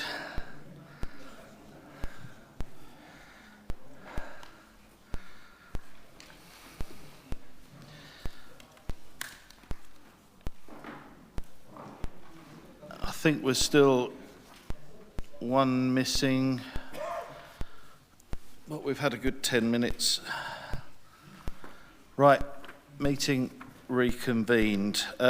Returning to normal running order, I think that means we're at agenda item 13.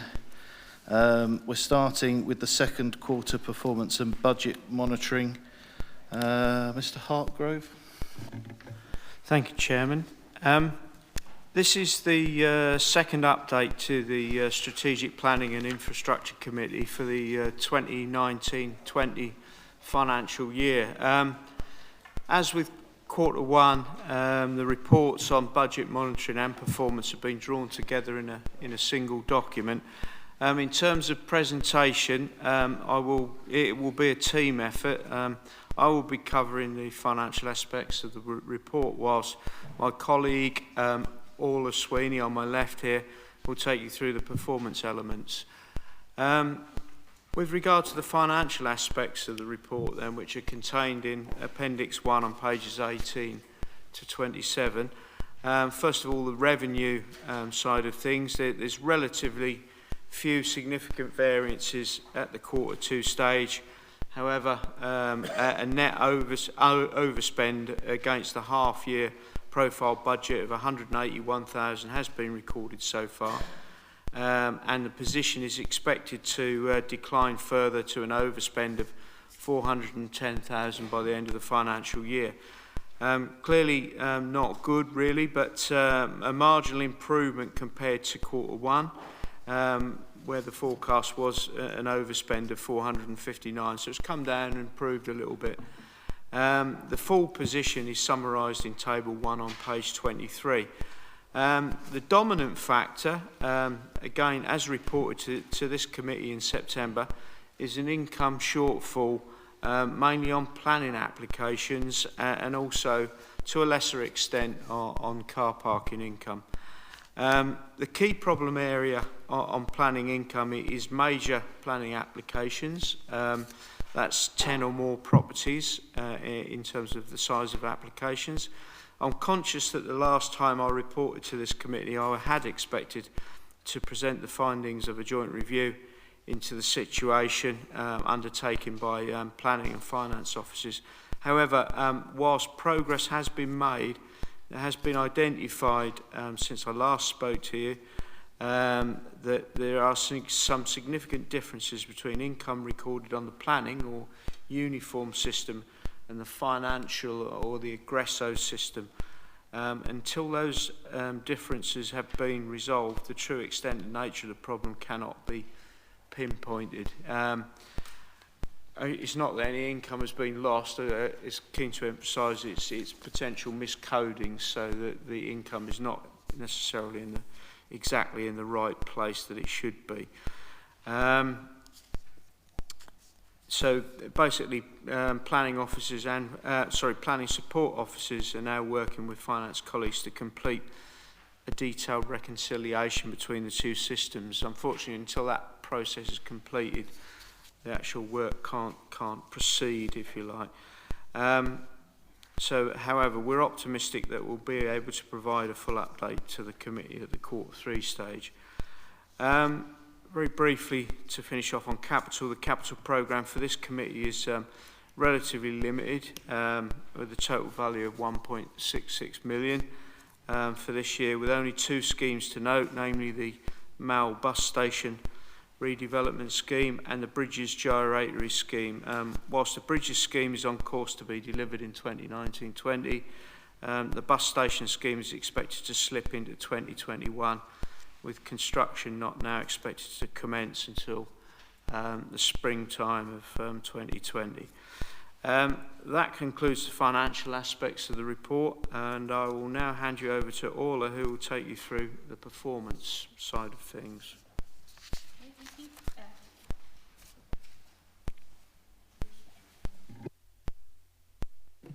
Okay, good evening, members. The performance appendix can be found on pages 28 to 31 of your papers tonight. There are 4 targeted KPIs. Of these, 1 has achieved its Q2 target and has been rated green. 2 have missed their targets for this quarter by less than 10% and have been rated amber, and 1 has been rated red. In terms of appeals, this indicator is reported biannually, so this will be the first time that you've seen this indicator. And whilst this target's been missed, performance between July and September shows the council was successful in 18 out of 22 appeals, which equates to an 82% success rate. The affordable homes indicator overachieved at Q1 and is still on track to meet its annual target. And finally, an update on enforcement. At close of business today, there were 240 cases, of which 36 have planning applications against them and 153 are pending consideration as they go through the enforcement process. Thank you. And I'm happy to take any questions, of course. Just while it's fresh, so the outstanding case is the 240. I can't remember if last time we had a figure. I don't think you did, looking at the Right. webcast, so that's why I gave you an update on that. Yes. And I did have a caveat to that, a bit of context, in that I think the reason the raw numbers can appear quite high is because the way they manage their projects has changed. So they look at individual households or cases rather than an overarching case for an issue. I don't know if that makes sense to you. I'm happy to go away and find out more, but that's what I've been told. I think I get the gist of what you're saying. The reason I've pushed to have this on there is so that we can assess whether there's an accumulating caseload, and grant you they can vary from very simple things to really massively major. But just by looking at the overall quantum, we'd get a sense of it. So that's useful to have that figure. And if I could just say that next time, if we have that figure and the next one alongside it, because these are just sort of verbal add-ons. Yes, of course, it makes sense. We do need to know the trend. You just want trend analysis. Well, on the overall enforcements, yes. That's a mighty big hole in the finances. Mr. Jarman. Thank you, Chairman. So are you referring to the recurring theme of the difference between what I call the actuals in terms of planning fee income, particularly on majors, and the estimate? I think so, and I think we probably all in this room understand the cyclical nature of planning, and you make a local plan, you're going to get a load of applications. When they've all been submitted, because you've got a good local plan, you're not expecting tons of opportunistic other applications. You're not going to get fresh income, but you've got a load of work still to be doing. Especially when you've got a 5-year land supply. Yes. Now, what is really, really worrying me, and this is going to weave into the next item, is that's a mighty big black hole, £400,000. And well, what I'm just saying to the committee is hold that thought when we start looking at the medium-term financial strategy, because it's not apparent to me how we're solving this yet. That's the point I want to make. And Mr. Hartgrove, to this discrepancy between the two systems of reporting the information, looking at colleagues around the room, I'm not really wanting to wait another quarter until we hear the outcome of that. If that's being resolved, I would like that to be reported back to this committee when we know the answer, and not wait another 3 months and go 3 months further into our budget making process. We need to be informed step by step. So do you have a sense of when that reconciliation will be possible?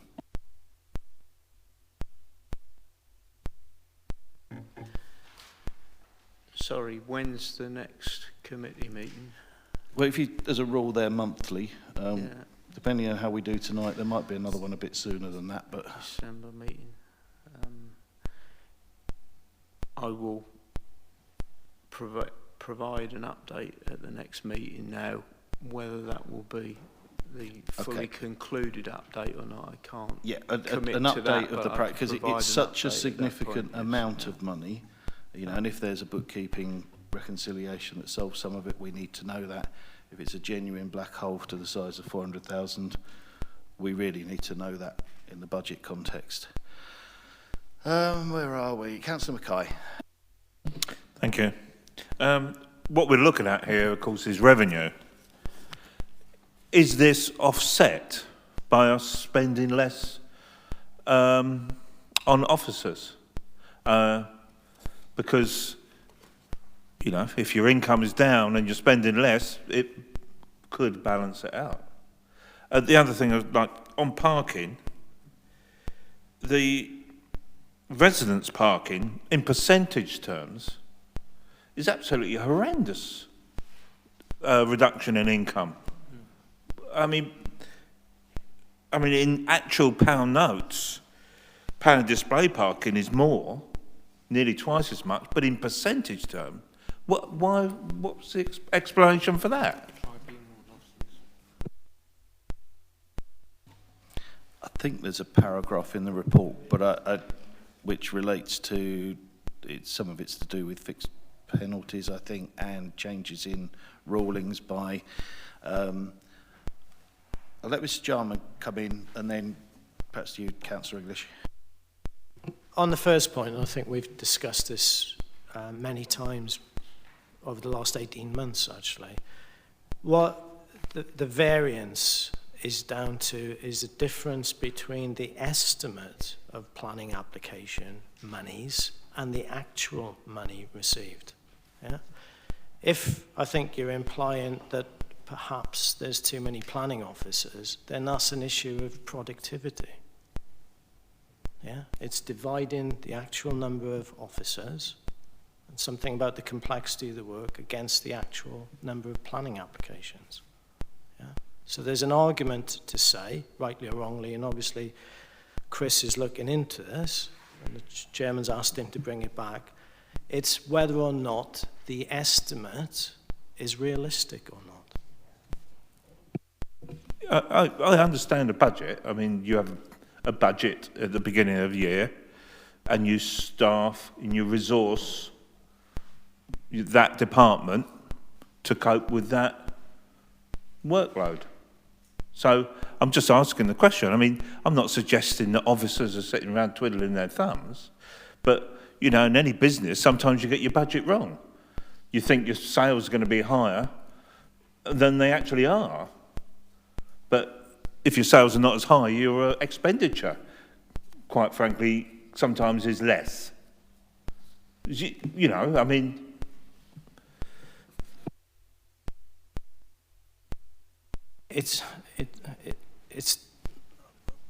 I'm not an expert in any way on sales, but this is purely an estimate of the likely fee income. Irrespective of staff numbers, it's the estimate of how much money we're going to make from, receive from planning applications. And it's quite a difficult job, but the main thing we do, as the chairman pointed out, is that we've got a very good idea through the local plan, and we monitor it through the 5-year land supply.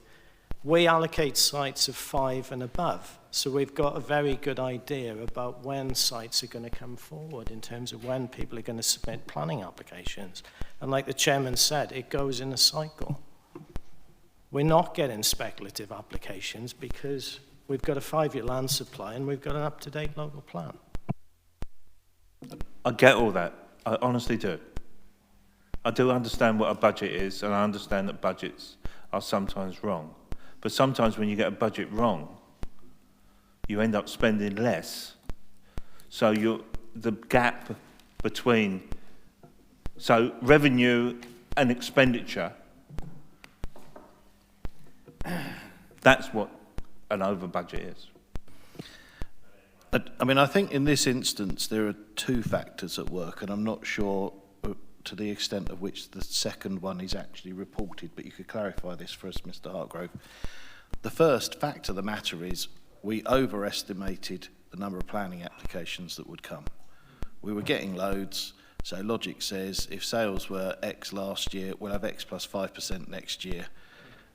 When the truth was staring us in the face that we did, you know, and so there's a real fundamental. I mean, we agree a balanced budget based on these estimates, and we agreed something that was, I'll be kind and say aspirational. Then the second thing is, you take the man's money, but you've got lots of work to do over the following months, particularly on the bigger applications. The money comes in, but it might take 18 months to conclude a really big planning application.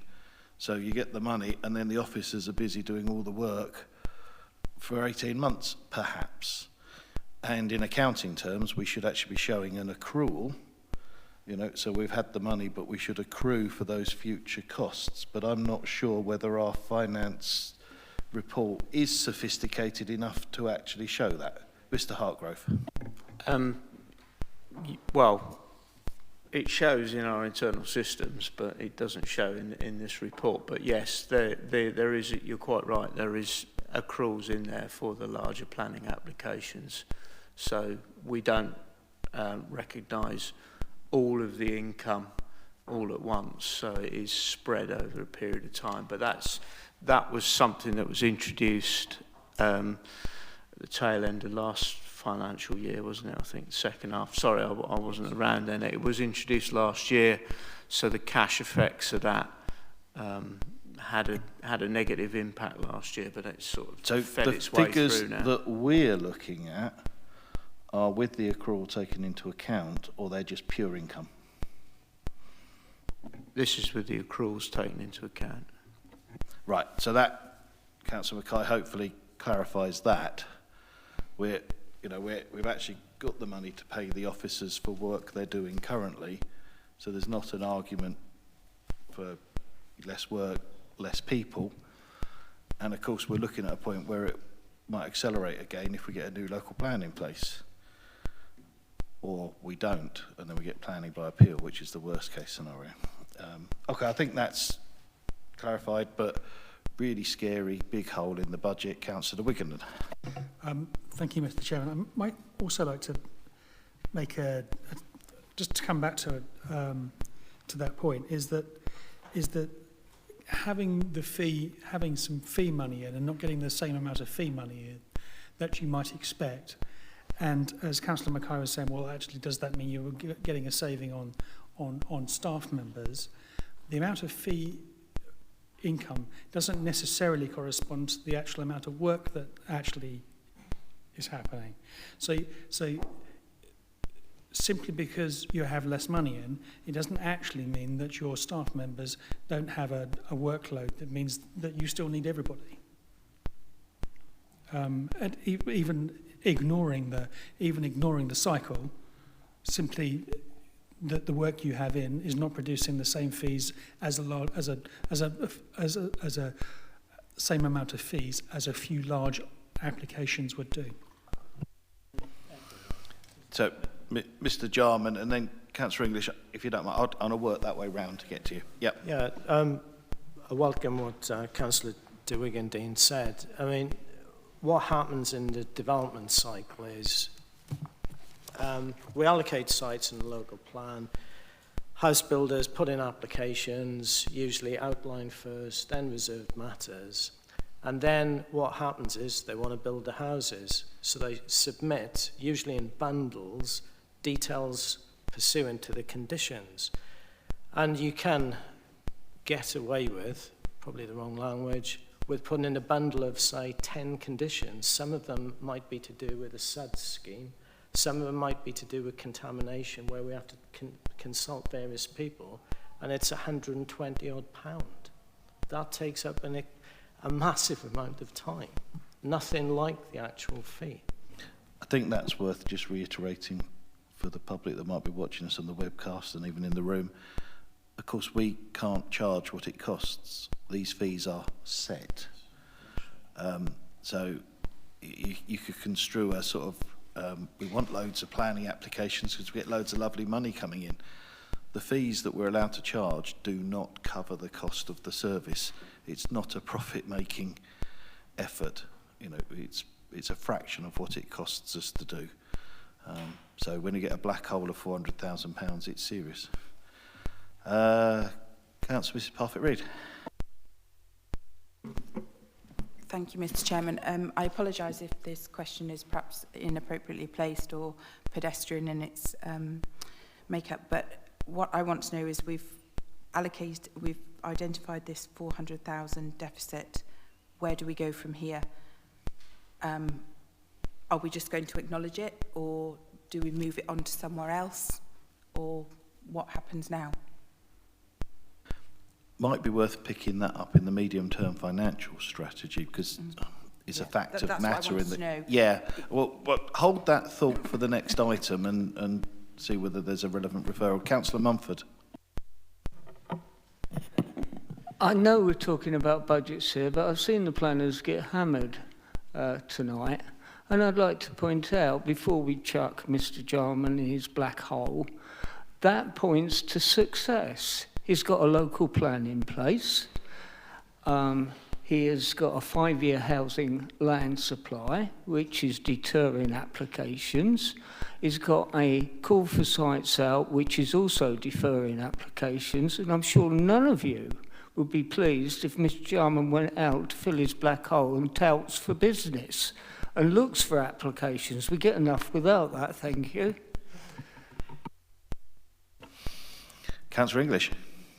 Well, exactly. I think it is worth pointing out, Mr. Chairman, and I don't want to point fingers too much, that you did really point out at the time that you and others of this committee did point out that we thought that fee estimate was too high. It was because of the only, in my view, partial change to a committee structure we went through, where we're effectively P&R is still a cabinet by another name. Our reservations were not entirely taken on board, and it isn't really anyone's fault in this room, because it was quite obvious that it should have been obvious, that when you've got a very new local planning applications should, taper off for a while. But we need to make sure as a council that when expert committees, whether it's our committee or CHI or Earl or other committees, give advice on the areas of their expertise, that advice really should be followed rather than overridden. Now, on the second point that's been raised, in terms of the parking, there are two issues really. The first was tribunal cases, and the wrong coding system. We talked about wrong coding in another respect earlier tonight. Was being used for certain contraventions, and clearly, once those tribunal cases were lost. And we don't lose very many over the years, but these were significant ones for a change. Obviously, the new contravention notices are actually a lower charge, so a considerable amount of income was lost there. And there's been overall a small, not a massive, but a small decrease in the overall number as well. So if we take those two together, it's quite a significant impact on the amount. That's just one of those things that happens because all councils occasionally lose tribunal cases on parking. It's not common, but it does happen. And we just had similarly as all planning authorities lose appeals. But to follow on from Mr. Mumford's point, it's very noticeable that after a slight wobble in the middle of the year, we have continued to have a very good success rate. And one of the things that hasn't had to be spent to any significant degree is the appeal contingency. Because we have not had decisions where, even if we have lost an inspector's decision, or we have not had inspectors saying we've made, as a council, irrational or unjustifiable decisions. And I think all of us, members, officers, parish councils, members of the public, can be proud that even when we've lost, that we have not lost in a way that shows our objections were unreasonable or unprofessional. No, the finer merits of a planning inspector finding the needs of the children outweighed the planning obligations, yes.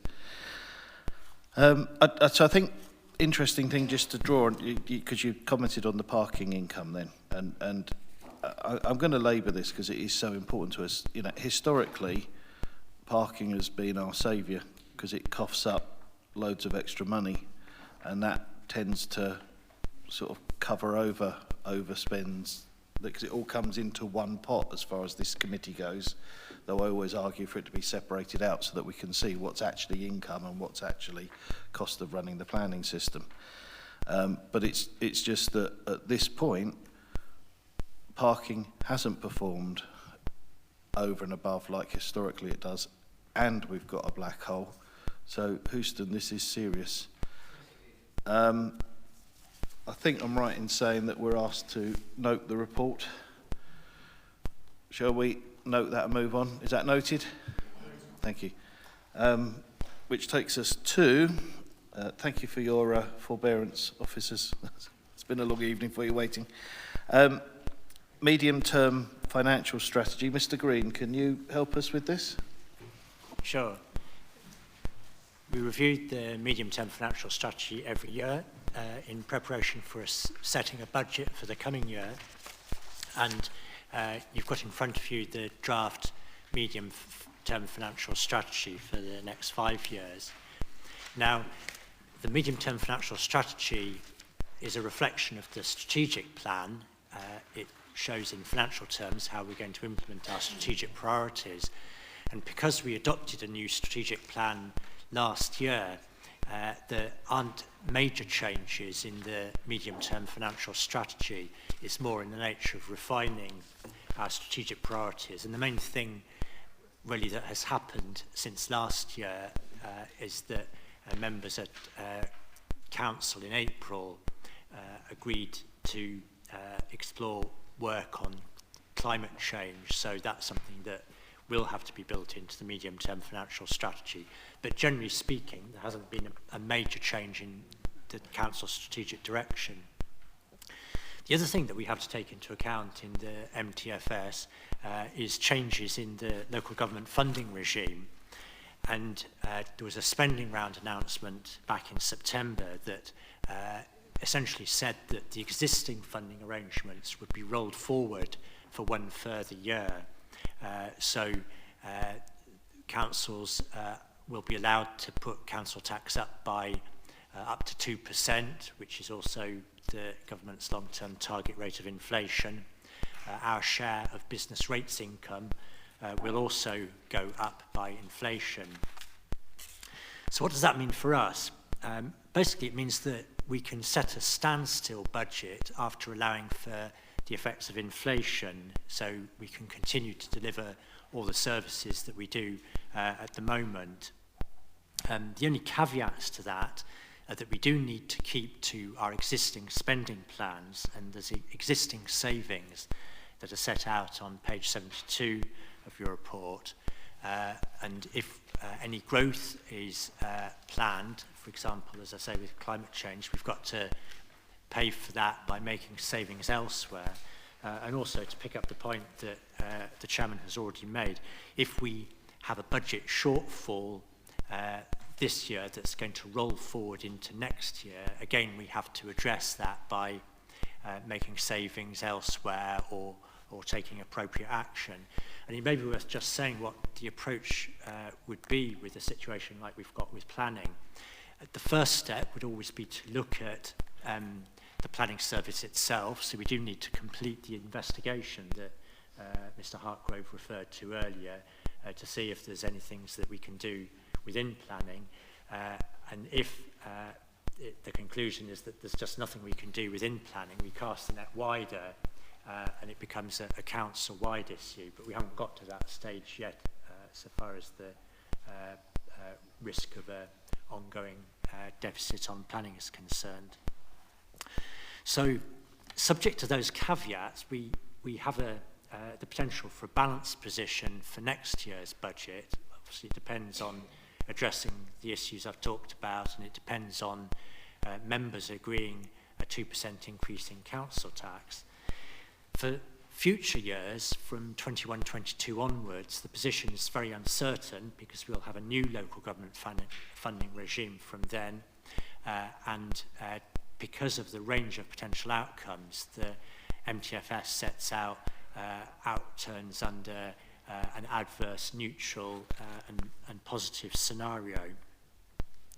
So that's the revenue budget. As part of the MTFS, we also look at the capital programme, and on page 64 of the papers, you've got the existing capital programme, and as part of the budget process, we'll consider new projects, updates to existing projects, and although we've got a standstill revenue budget position, if there are capital schemes coming forward that will pay for themselves, then we can afford those, and potentially we can expand the capital programme.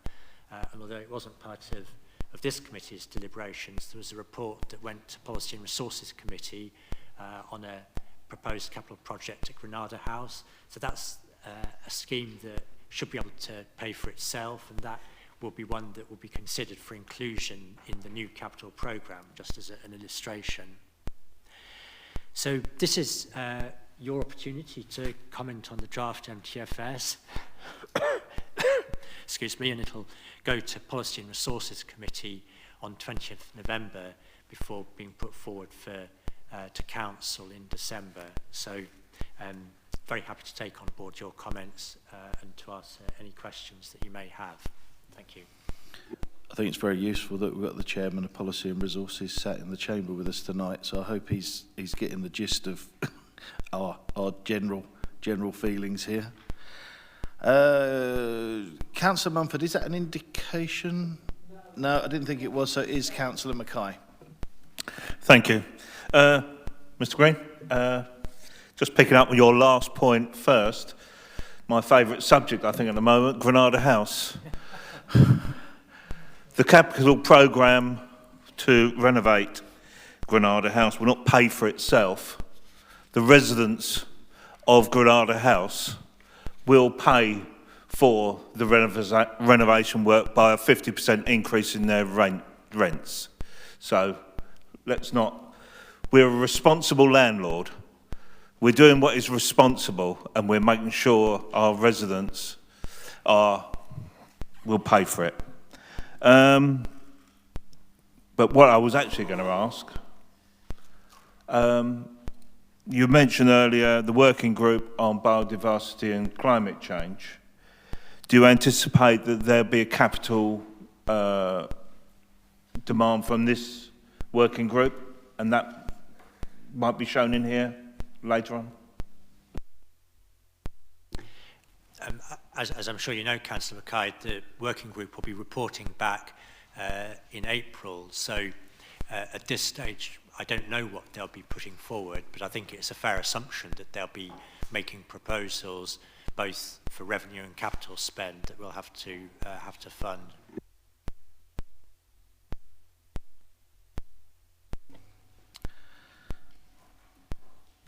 Councillor Garton. Mr Green, the inflation rate at the moment is consumer price index. I think that's the one which we use is 1.7%. Now, you say, assuming no major changes in corporate priorities, a standstill budget could be set for 2021, simply to allow for inflation. So we introduce a council tax rise of 1.7%. Where does that leave us with that big hole which we just discussed at the previous agenda item? How do we fill that? As I tried to explain, we do have to offset any items like that with savings elsewhere. So the hunt will be on to find things that will either increase income or generate savings if we can't resolve the issue just by making changes within the planning service. Councillor Mrs. Parfitt-Reid.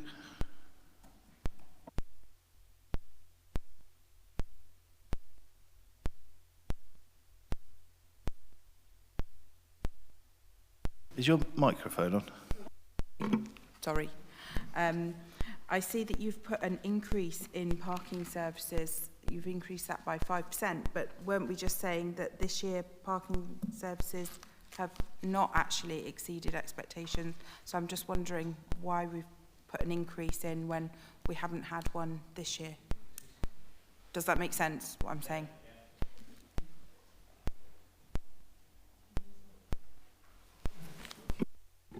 Yeah, it's a very good point, and that projection for a 5% increase in parking fees, it came about because last year there wasn't any inflationary increase in parking fees, and the thought was that we could catch up with inflation in 2021 and basically put in a couple of years' worth of increases. The parking service doesn't like to do increases every year because you're often talking about quite small amounts and it gets quite messy. Now, you're absolutely right. Given the track record of parking this year, we've got to ask ourselves, if we were to put up fees by 5%, would that actually turn into an extra 5% in revenue? There's a risk that customers would go elsewhere. So we will be reviewing that as part of the budget setting process. Just because this is what's in the existing plan doesn't mean that that's what we'll be putting forward when we come to the committee in January with our final budget proposals. We will be going through all these existing savings proposals and assessing whether they are deliverable. And you've absolutely picked one where that is a fair challenge. We may not be able to deliver that next year. So can I just ask, so that 5% increase, is that a proposed increase in parking rates as opposed to just a projection that we just might be getting more because we're getting more people into the town centre? The intention was that it would be generated by increasing the actual amount, so a £1 fee would go up to £1.05p. Thank you. There's also an increased income budget on parking services. So just for clarity, would you say what that's thought to be? Well, again, that's one that we'll have to review, because what the pattern over the previous few years with a strong economy was that parking income was going up steadily, but we will have to review that. So that the 5% that Councillor Buffett, you referred to was a price increase, the 50 is a volume increase, two separate things, and we may not be able to achieve either. Councillor English. I mean, I think those projections we can't be sure of it to any realistic extent until we look at the fees and charges proposals and the projections of what effect those might be. And obviously the town centre parking strategy, which we have just agreed to accelerate, may have a significant impact on that outturn, for good or ill. I would hope it would be for good, but as to how long is a piece of string at the moment. But I think what we do have to be careful of is not doing what some councils have done in the past, and we generally avoid that, but sort of plucking a figure out of the air and saying this is the saving we need to make, therefore we will make that fee increase, which generally we have managed to avoid. But wishful thinking is not a great way to approach budget making. Is the fees and charges schedule coming to the next meeting?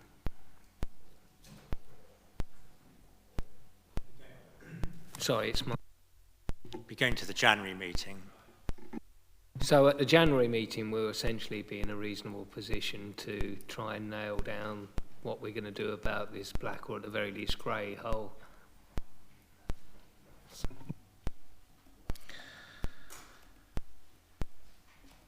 The one thing I feel very strongly about personally is there's absolutely no fat on the bones to cut resources out of the planning service. I don't think residents would thank us for not having enough resources, for example, to properly review the hierarchy of settlements and rural service centres. For example, we need good officers, and we've got some good officers, but we need those in post doing this work.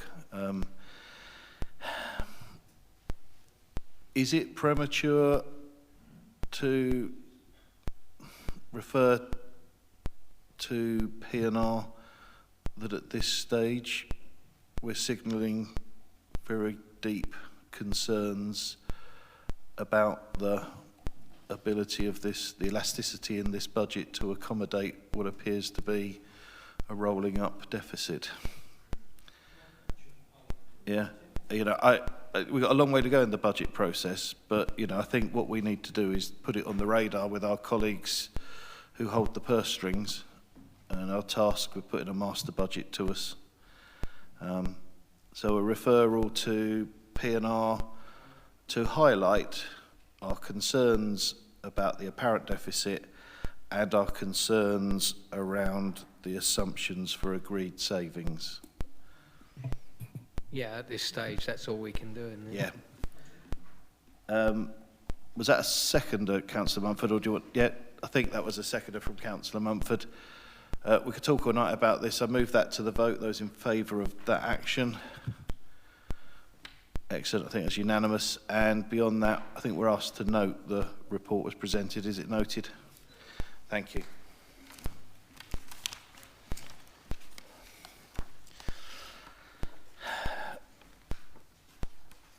There's often a danger with these meetings. Technically, we're not allowed to go beyond 11 o'clock, and that's only if we agree to do so at 10:30. But I've seen decision-making go rapidly downhill as we tire. I'm testing our appetite to actually continue even at this stage, members. Do you want to plough on with a bit more? I can't see us getting through it all, but we can try it.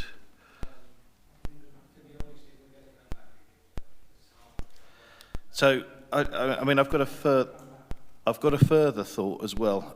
There is an item on there about the national approach to garden communities, and it was only today that I was actually mulling this over, looking at the email about some training and enlightenment that we're promised from Lord somebody or other,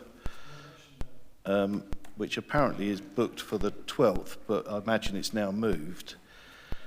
But you know, if we're going to actually receive words of wisdom on this matter, I am wondering why would we want to approve the guidelines now before we hear what's going to be said? So again, I'm just testing whether the appetite to defer that item. All right. I don't think there's any major operational consequences of that. I'm looking around. Okay, so we are definitely, well, just for the sake, put your hands up. We're agreeing to defer that item subject to receiving that training.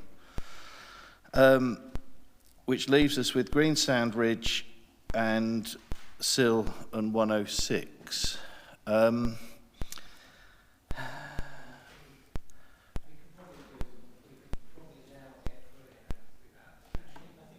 Right, okay then, let's attempt that.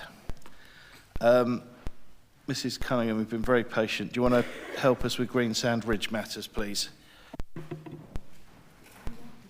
Thank you, Chairman. Back in November last year, members first considered a report on the proposal to create a new area of outstanding natural beauty for the Greensand Ridge. And it was agreed at that meeting that a representation be made to the government review on national parks and AONBs. And that also covered an additional tier of protection for the borough's landscapes of local value. Members also resolved that officers liaise with neighbouring authorities and stakeholders in relation to the potential for the AONB covering a wider area than just that of Maidstone. In December, a further report came back to committee to endorse the Kent Downs AONB Joint Advisory Committee's response to the review. And we followed a similar approach with obviously an added representation about our aspirations for our landscapes in Maidstone. The final report on the landscapes review has very recently been published, and there hasn't yet been time to sort of fully consider that. Going back to the stakeholder exercise, that was done. We consulted with neighbouring authorities. Surrey County Council and Kent County Council indicated support of the proposal for a Green Sand Ridge AONB. Dover was neutral in its response. There were no indications of any other contrary views expressed. I'll briefly outline the key points arising from the review as far as I know them at the moment. But I would just start by saying that in the industry it is considered to be an ambitious document with a drive to reflect the importance of our landscapes, taking account of nature, beauty, natural capital and nature recovery networks. The report does set out the context and by saying that little progress has been made in respect of making new AONBs. The last one was back in 1995 and the last extension was in 1991, although there has very recently been a legal order made to the Secretary of State for DEFRA to extend an AONB. And whilst the existing process isn't considered to be fundamentally flawed, this is for making new AONBs, it is considered to be overly technical, legalistic, under-resourced and defensive, and often involving multiple rounds of 12-week consultations and generally ending in a public inquiry. And as a result, there is a large backlog with Natural England at the moment, and at current rates, it's estimated that it would take about 50 years to process those on the backlog.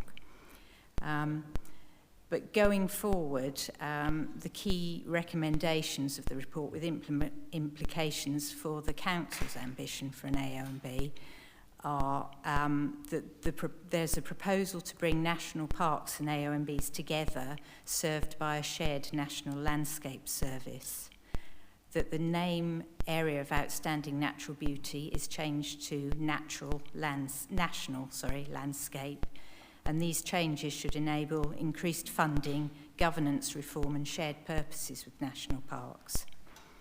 Other recommendations include that national landscapes are strengthened in planning terms, and that the National Landscape Service will serve a wider range of non-designated systems of landscape protection, such as new national forests, and give strong support for new urban and marine national parks.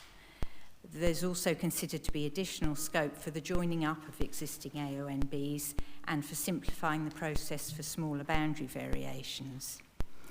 Annex 4 of the review report sets out 19 stakeholder proposals for further landscape designations that deserve further consideration at this point in time, based on the persuasive cases put forward. And it considers that 3 of the larger AONBs should be made national parks, and there should be 1 new national forest. Unfortunately, the Green Sand Ridge isn't currently on that list. Clearly, the findings of the report now need to be fully considered, and the suggestion is that a report's brought back to this committee in the spring of 2020, outlining the implications and options for where we go from here. Thank you. Sounds like a long, slow burn, this one. Councillor Clark. Thank you, Chairman. I do welcome the report. We had an aspiration to add the Green Sand Ridge to the AONBs, obviously, and we all parties got behind that. That was a common goal. The report that DEFRA have published talks about changing the designation of AONBs into national landscapes. And so we'd actually be looking for the Green Sand Ridge to be a national landscape rather than an AONB going forward. In that report, there is also talk about more special places, and this is a little bit woolly in the report, but this is very much the sort of sub-tier that we talked about, where we've got valued landscapes locally that do not currently have national prominence. So I think, given that I'd like to make a proposal to the committee, and I think I may have some support from a particular member. What I think we should do, we don't want to just leave this report as something that the government has published to say it takes a long time to get an AONB and you're not on the list. I think there's something very positive that we can do where we can move things forward as a committee as a whole. One thing I will say, although the Green Sand Ridge was not added into Annex 4, there is a full colour photograph of the Green Sand Ridge, because my submission to DEFRA, DEFRA contacted me to ask permission to print my photograph of the Green Sand Ridge and give me credit for the fact that I'd given the submission and the photo. So I think we've actually got a foot in the door in this report. We've actually got them to look at that and say, wow, that's amazing, we should have that in our report. So what I would like to do is make a proposal that this committee resolves that the report is noted and that the MBC Director of Place write to DEFRA to inform that, number one, Maidstone Borough Council welcomes the publishing of DEFRA's Landscapes Review. Number two, in noting the renaming of AONBs to National Landscapes, Proposal 24, and Section 4, which is the more special places, the Council requests that a new national designation of local landscapes be progressed, where landscapes of local value can be nationally recognised and protected with common national guidelines. They're already designating this national landscapes. They've got a section on what we think is landscape of local value. We're just saying, we're saying there's a logical connection here to say you've got national landscapes, local landscapes. And we want the guidelines to be common so that when in planning terms we say that the Lewes Valley is a landscape of local value or in this terminology, a local landscape, people in Birmingham or Scotland can come in and look at it and say, oh, and we know what they're talking about. There's a national designation for their local landscape that they wish to be protected. The third point is that Maidstone Borough Council will continue to build a case for the Green Sand Ridge to receive AONB or latterly National Landscape Designation, either as an addition to the Kent Downs AONB or separately. And I think going forward, we do have an opportunity to, what we really need to do with the Green Sand Ridge is define what it is that makes it valuable. And that's going to involve some time with officers, that's going to involve coming up with the boundary and documenting the features, because that's what DEFRA are going to be looking for to add that valued landscape into their landscape designations. But that's my proposal, and I think that there's nothing controversial there, but I think it does at least keep our foot in the door. So two things. I mean, that 50-year thing was playing on my mind, and I was just working that out because my son's also a councillor here. But I think he needs to start working on grandchildren for Burton to see that through. So that's just, the timescale is just unbelievable. But more seriously, what you're talking about on this landscape local value and getting that recognised, I am nervous about part of this because we picked out areas before. It was cherry picking, but actually it was only the cherries that we chose to see. And you end up with an argument of like, Councillor Perry will forgive me for saying this, but there'd be some tatty bit of Staplehurst that got it, and the most beautiful part of Marden, sort of Winchett Hill area looking down there, didn't. So if we pursue this, then I would be looking for these areas of local landscape to be big. You know, you're talking of the whole of the low weald and the high weald type ranging, not there's some arbitrary line that cuts a bit off a head corn and, you know, that gets it into my ward and I'm happy. We've got to look at this at a much higher level, because I think we have some fantastic landscape and it is worthy of some recognition, but not on a piece-by-piece trap that we fell into last time. So, I kind of jumped in there. Yeah. I think that one of our problems, and I think you may have, you're sort of indicating a common issue here. we do need something which is more standardised, because we can pick something and we can say it's landscape of local value, and locally we can say that our policies support protection in planning terms. But when we go to an appeal, that's when we've really got to make a case that will convince a government inspector that they are valued landscapes. So I think if we go back to the government, I think there's a placeholder in this report for landscapes of local value. I think it's almost, when you read through, it's towards the end of the report and it starts to get a bit woolly, and they talk about certain examples. But I think that if we go forward and say we want this to be something which is it's recognised nationally, these are the attributes of local landscapes, then when we go to an appeal, the government inspector will say, okay, I know what they're talking about. They're talking about that section in the Natural England's review that adheres to these qualities. Now, you're right, we can extend it, but we've got certain landscapes that we've currently chosen. We can actually say to the government, this is what we find valuable. We would like you to take that to a national consultation. Well, that's where I don't support you, when it's only those ones we've already got. Councillor Mumford, you were quite involved. Do you want to come in next? Yeah, I think at some point we should have the landscape officer come back in and say what she feels about the proposal. But I think we've got to remember that we did, as the reports say, look for the status of the Greensand Ridge to go to the equivalent of ANOB, and we did agree that in the paper we were looking at there were going to be lower designations, and we did agree that our LLVs would go forward for that. That is what was agreed by this committee cross-party. That's already agreed. All we're saying now is apply back to them after some surveys have been done to justify our initial description. And they must think something of it to use part of Baltimore and Chelsea as a photograph in the background of the policy that they're writing.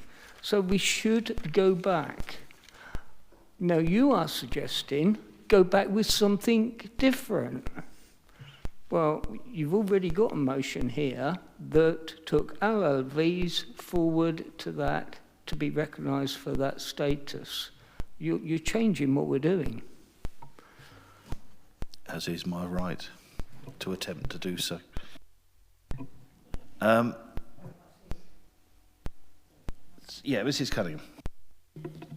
Sorry, I just wanted to clarify the point about local landscapes. Our designation for landscapes of local value are based on criteria that we've set. They're not national sort of criteria, and I think you just need to be aware that if we were looking at valued landscapes and making a case, it wouldn't necessarily tie in with our landscapes of local value at all. They might be quite different areas because of the criteria used that weren't entirely landscape based. Is that what you meant, Councillor Clark? Because I didn't understand it to be that. Well, the thing is, so as far as the report's concerned, I think there's an area that could be sharpened up. And I don't think it's a bad thing for us to take a lead on that. We've already got landscapes of local value. I think we could go back to the government and say, you're moving AOMBs into national landscapes. We've got certain areas which we believe we've chosen as landscapes of local value. That can change. We're a political organisation. We can change that over time, but the definition we can come up with in policy, go back to the government and say, your more special places section of your report, we would like that to be something which is defined and national, and instead of calling it more special places, in keeping with your new designation of national landscapes, we believe that you should define local landscapes that are common across all authorities, and then we'll feed into that process. We'll tell you what we believe is a local landscape, but in moving forward with this, we will end up with a common way of defining local landscapes that government inspectors will adhere to if we say you should not be developing in that area. I get the point that you want to attribute weight to them officially. Councillor Garton, I'm going to pick you up next. Councillor Clark, I believe you're talking about the Glover report which recently came out. Now, this is not government policy yet. It is under consideration now. The report has been published. I do understand that you like to be forward with this, but I think it is outside the remit of this meeting tonight, purely on timing. And I would like to support your ambitious plans, but it is not the time yet. Hold your breath for a couple of months until the Glover report is being implemented in national law, and then I'll be more than happy to support you on that. With regards to the green sandwich, I welcome Ms. Cunningham's report tonight. Could we please have a word with the communications team, because I cannot find anything about Green Sandridge on Maidstone's website, and the public always sees us building houses, and very little about us trying to preserve valuable landscape. So if something could be put on the website, that would be quite good for our publicity. Councillor Mrs. Parfitt-Reid. Councillor de Wigenden. Just coming back to this review has come out in September, and it is effectively a final report. And I get that it's not in legislation at the moment, but our response to this final report is that it's got it all wrong and would actually like to change it. It's not the case. Well, I mean, I'm just saying because they have this, landscapes, and they have this second tier, which are local, and you're saying that our response to this should be that actually that should not be done locally, and this should now be a second level of national designation. Sorry, if I've got this wrong, I'm sorry, but I'm getting the idea that this report has come out with this idea, and our response to that is actually, this is entirely wrong. We think you should change it. And if I've got it wrong, please just. Do you know what, members? I think we've hit that bewitching hour now, where actually we're glazing over and we're not thinking straight. And I don't think decisions made now doesn't stop me adjourning or deferring the meeting. But what do you want to do? Do you really want to carry on grinding? But I would say we didn't make the list in Annex 4 as the Green Sand Ridge, but we don't need to. If we're not accepted as the Green Sand Ridge, the report says that we have other mechanisms. We can tag on to the Kent Downs. So there are other ways we can move forward, but we've fed into a report. We've received the report, and I feel that we should give a response to that report. I don't think that's unusual. It's come to our committee. I'm going to cut you there. Members, I want to take a vote of whether you want to adjourn or whether you actually want to cut, because I just think we've reached that glaze over point and we're not doing a good job. I move that we adjourn to our deferred date. Seconded by Councillor Wigenden. Those in favour, please. 1, 2, 3, 4, 5, 6. There is a majority there to do so. At this point, what are the correct words, Mr. Clark? We adjourn this meeting and we'll reconvene on our deferred date, which is the 19th of November. The meeting is adjourned.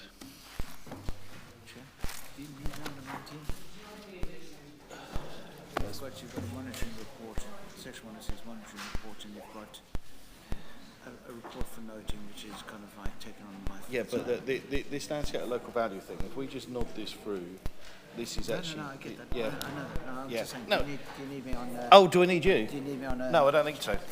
No, sorry. Sorry. See,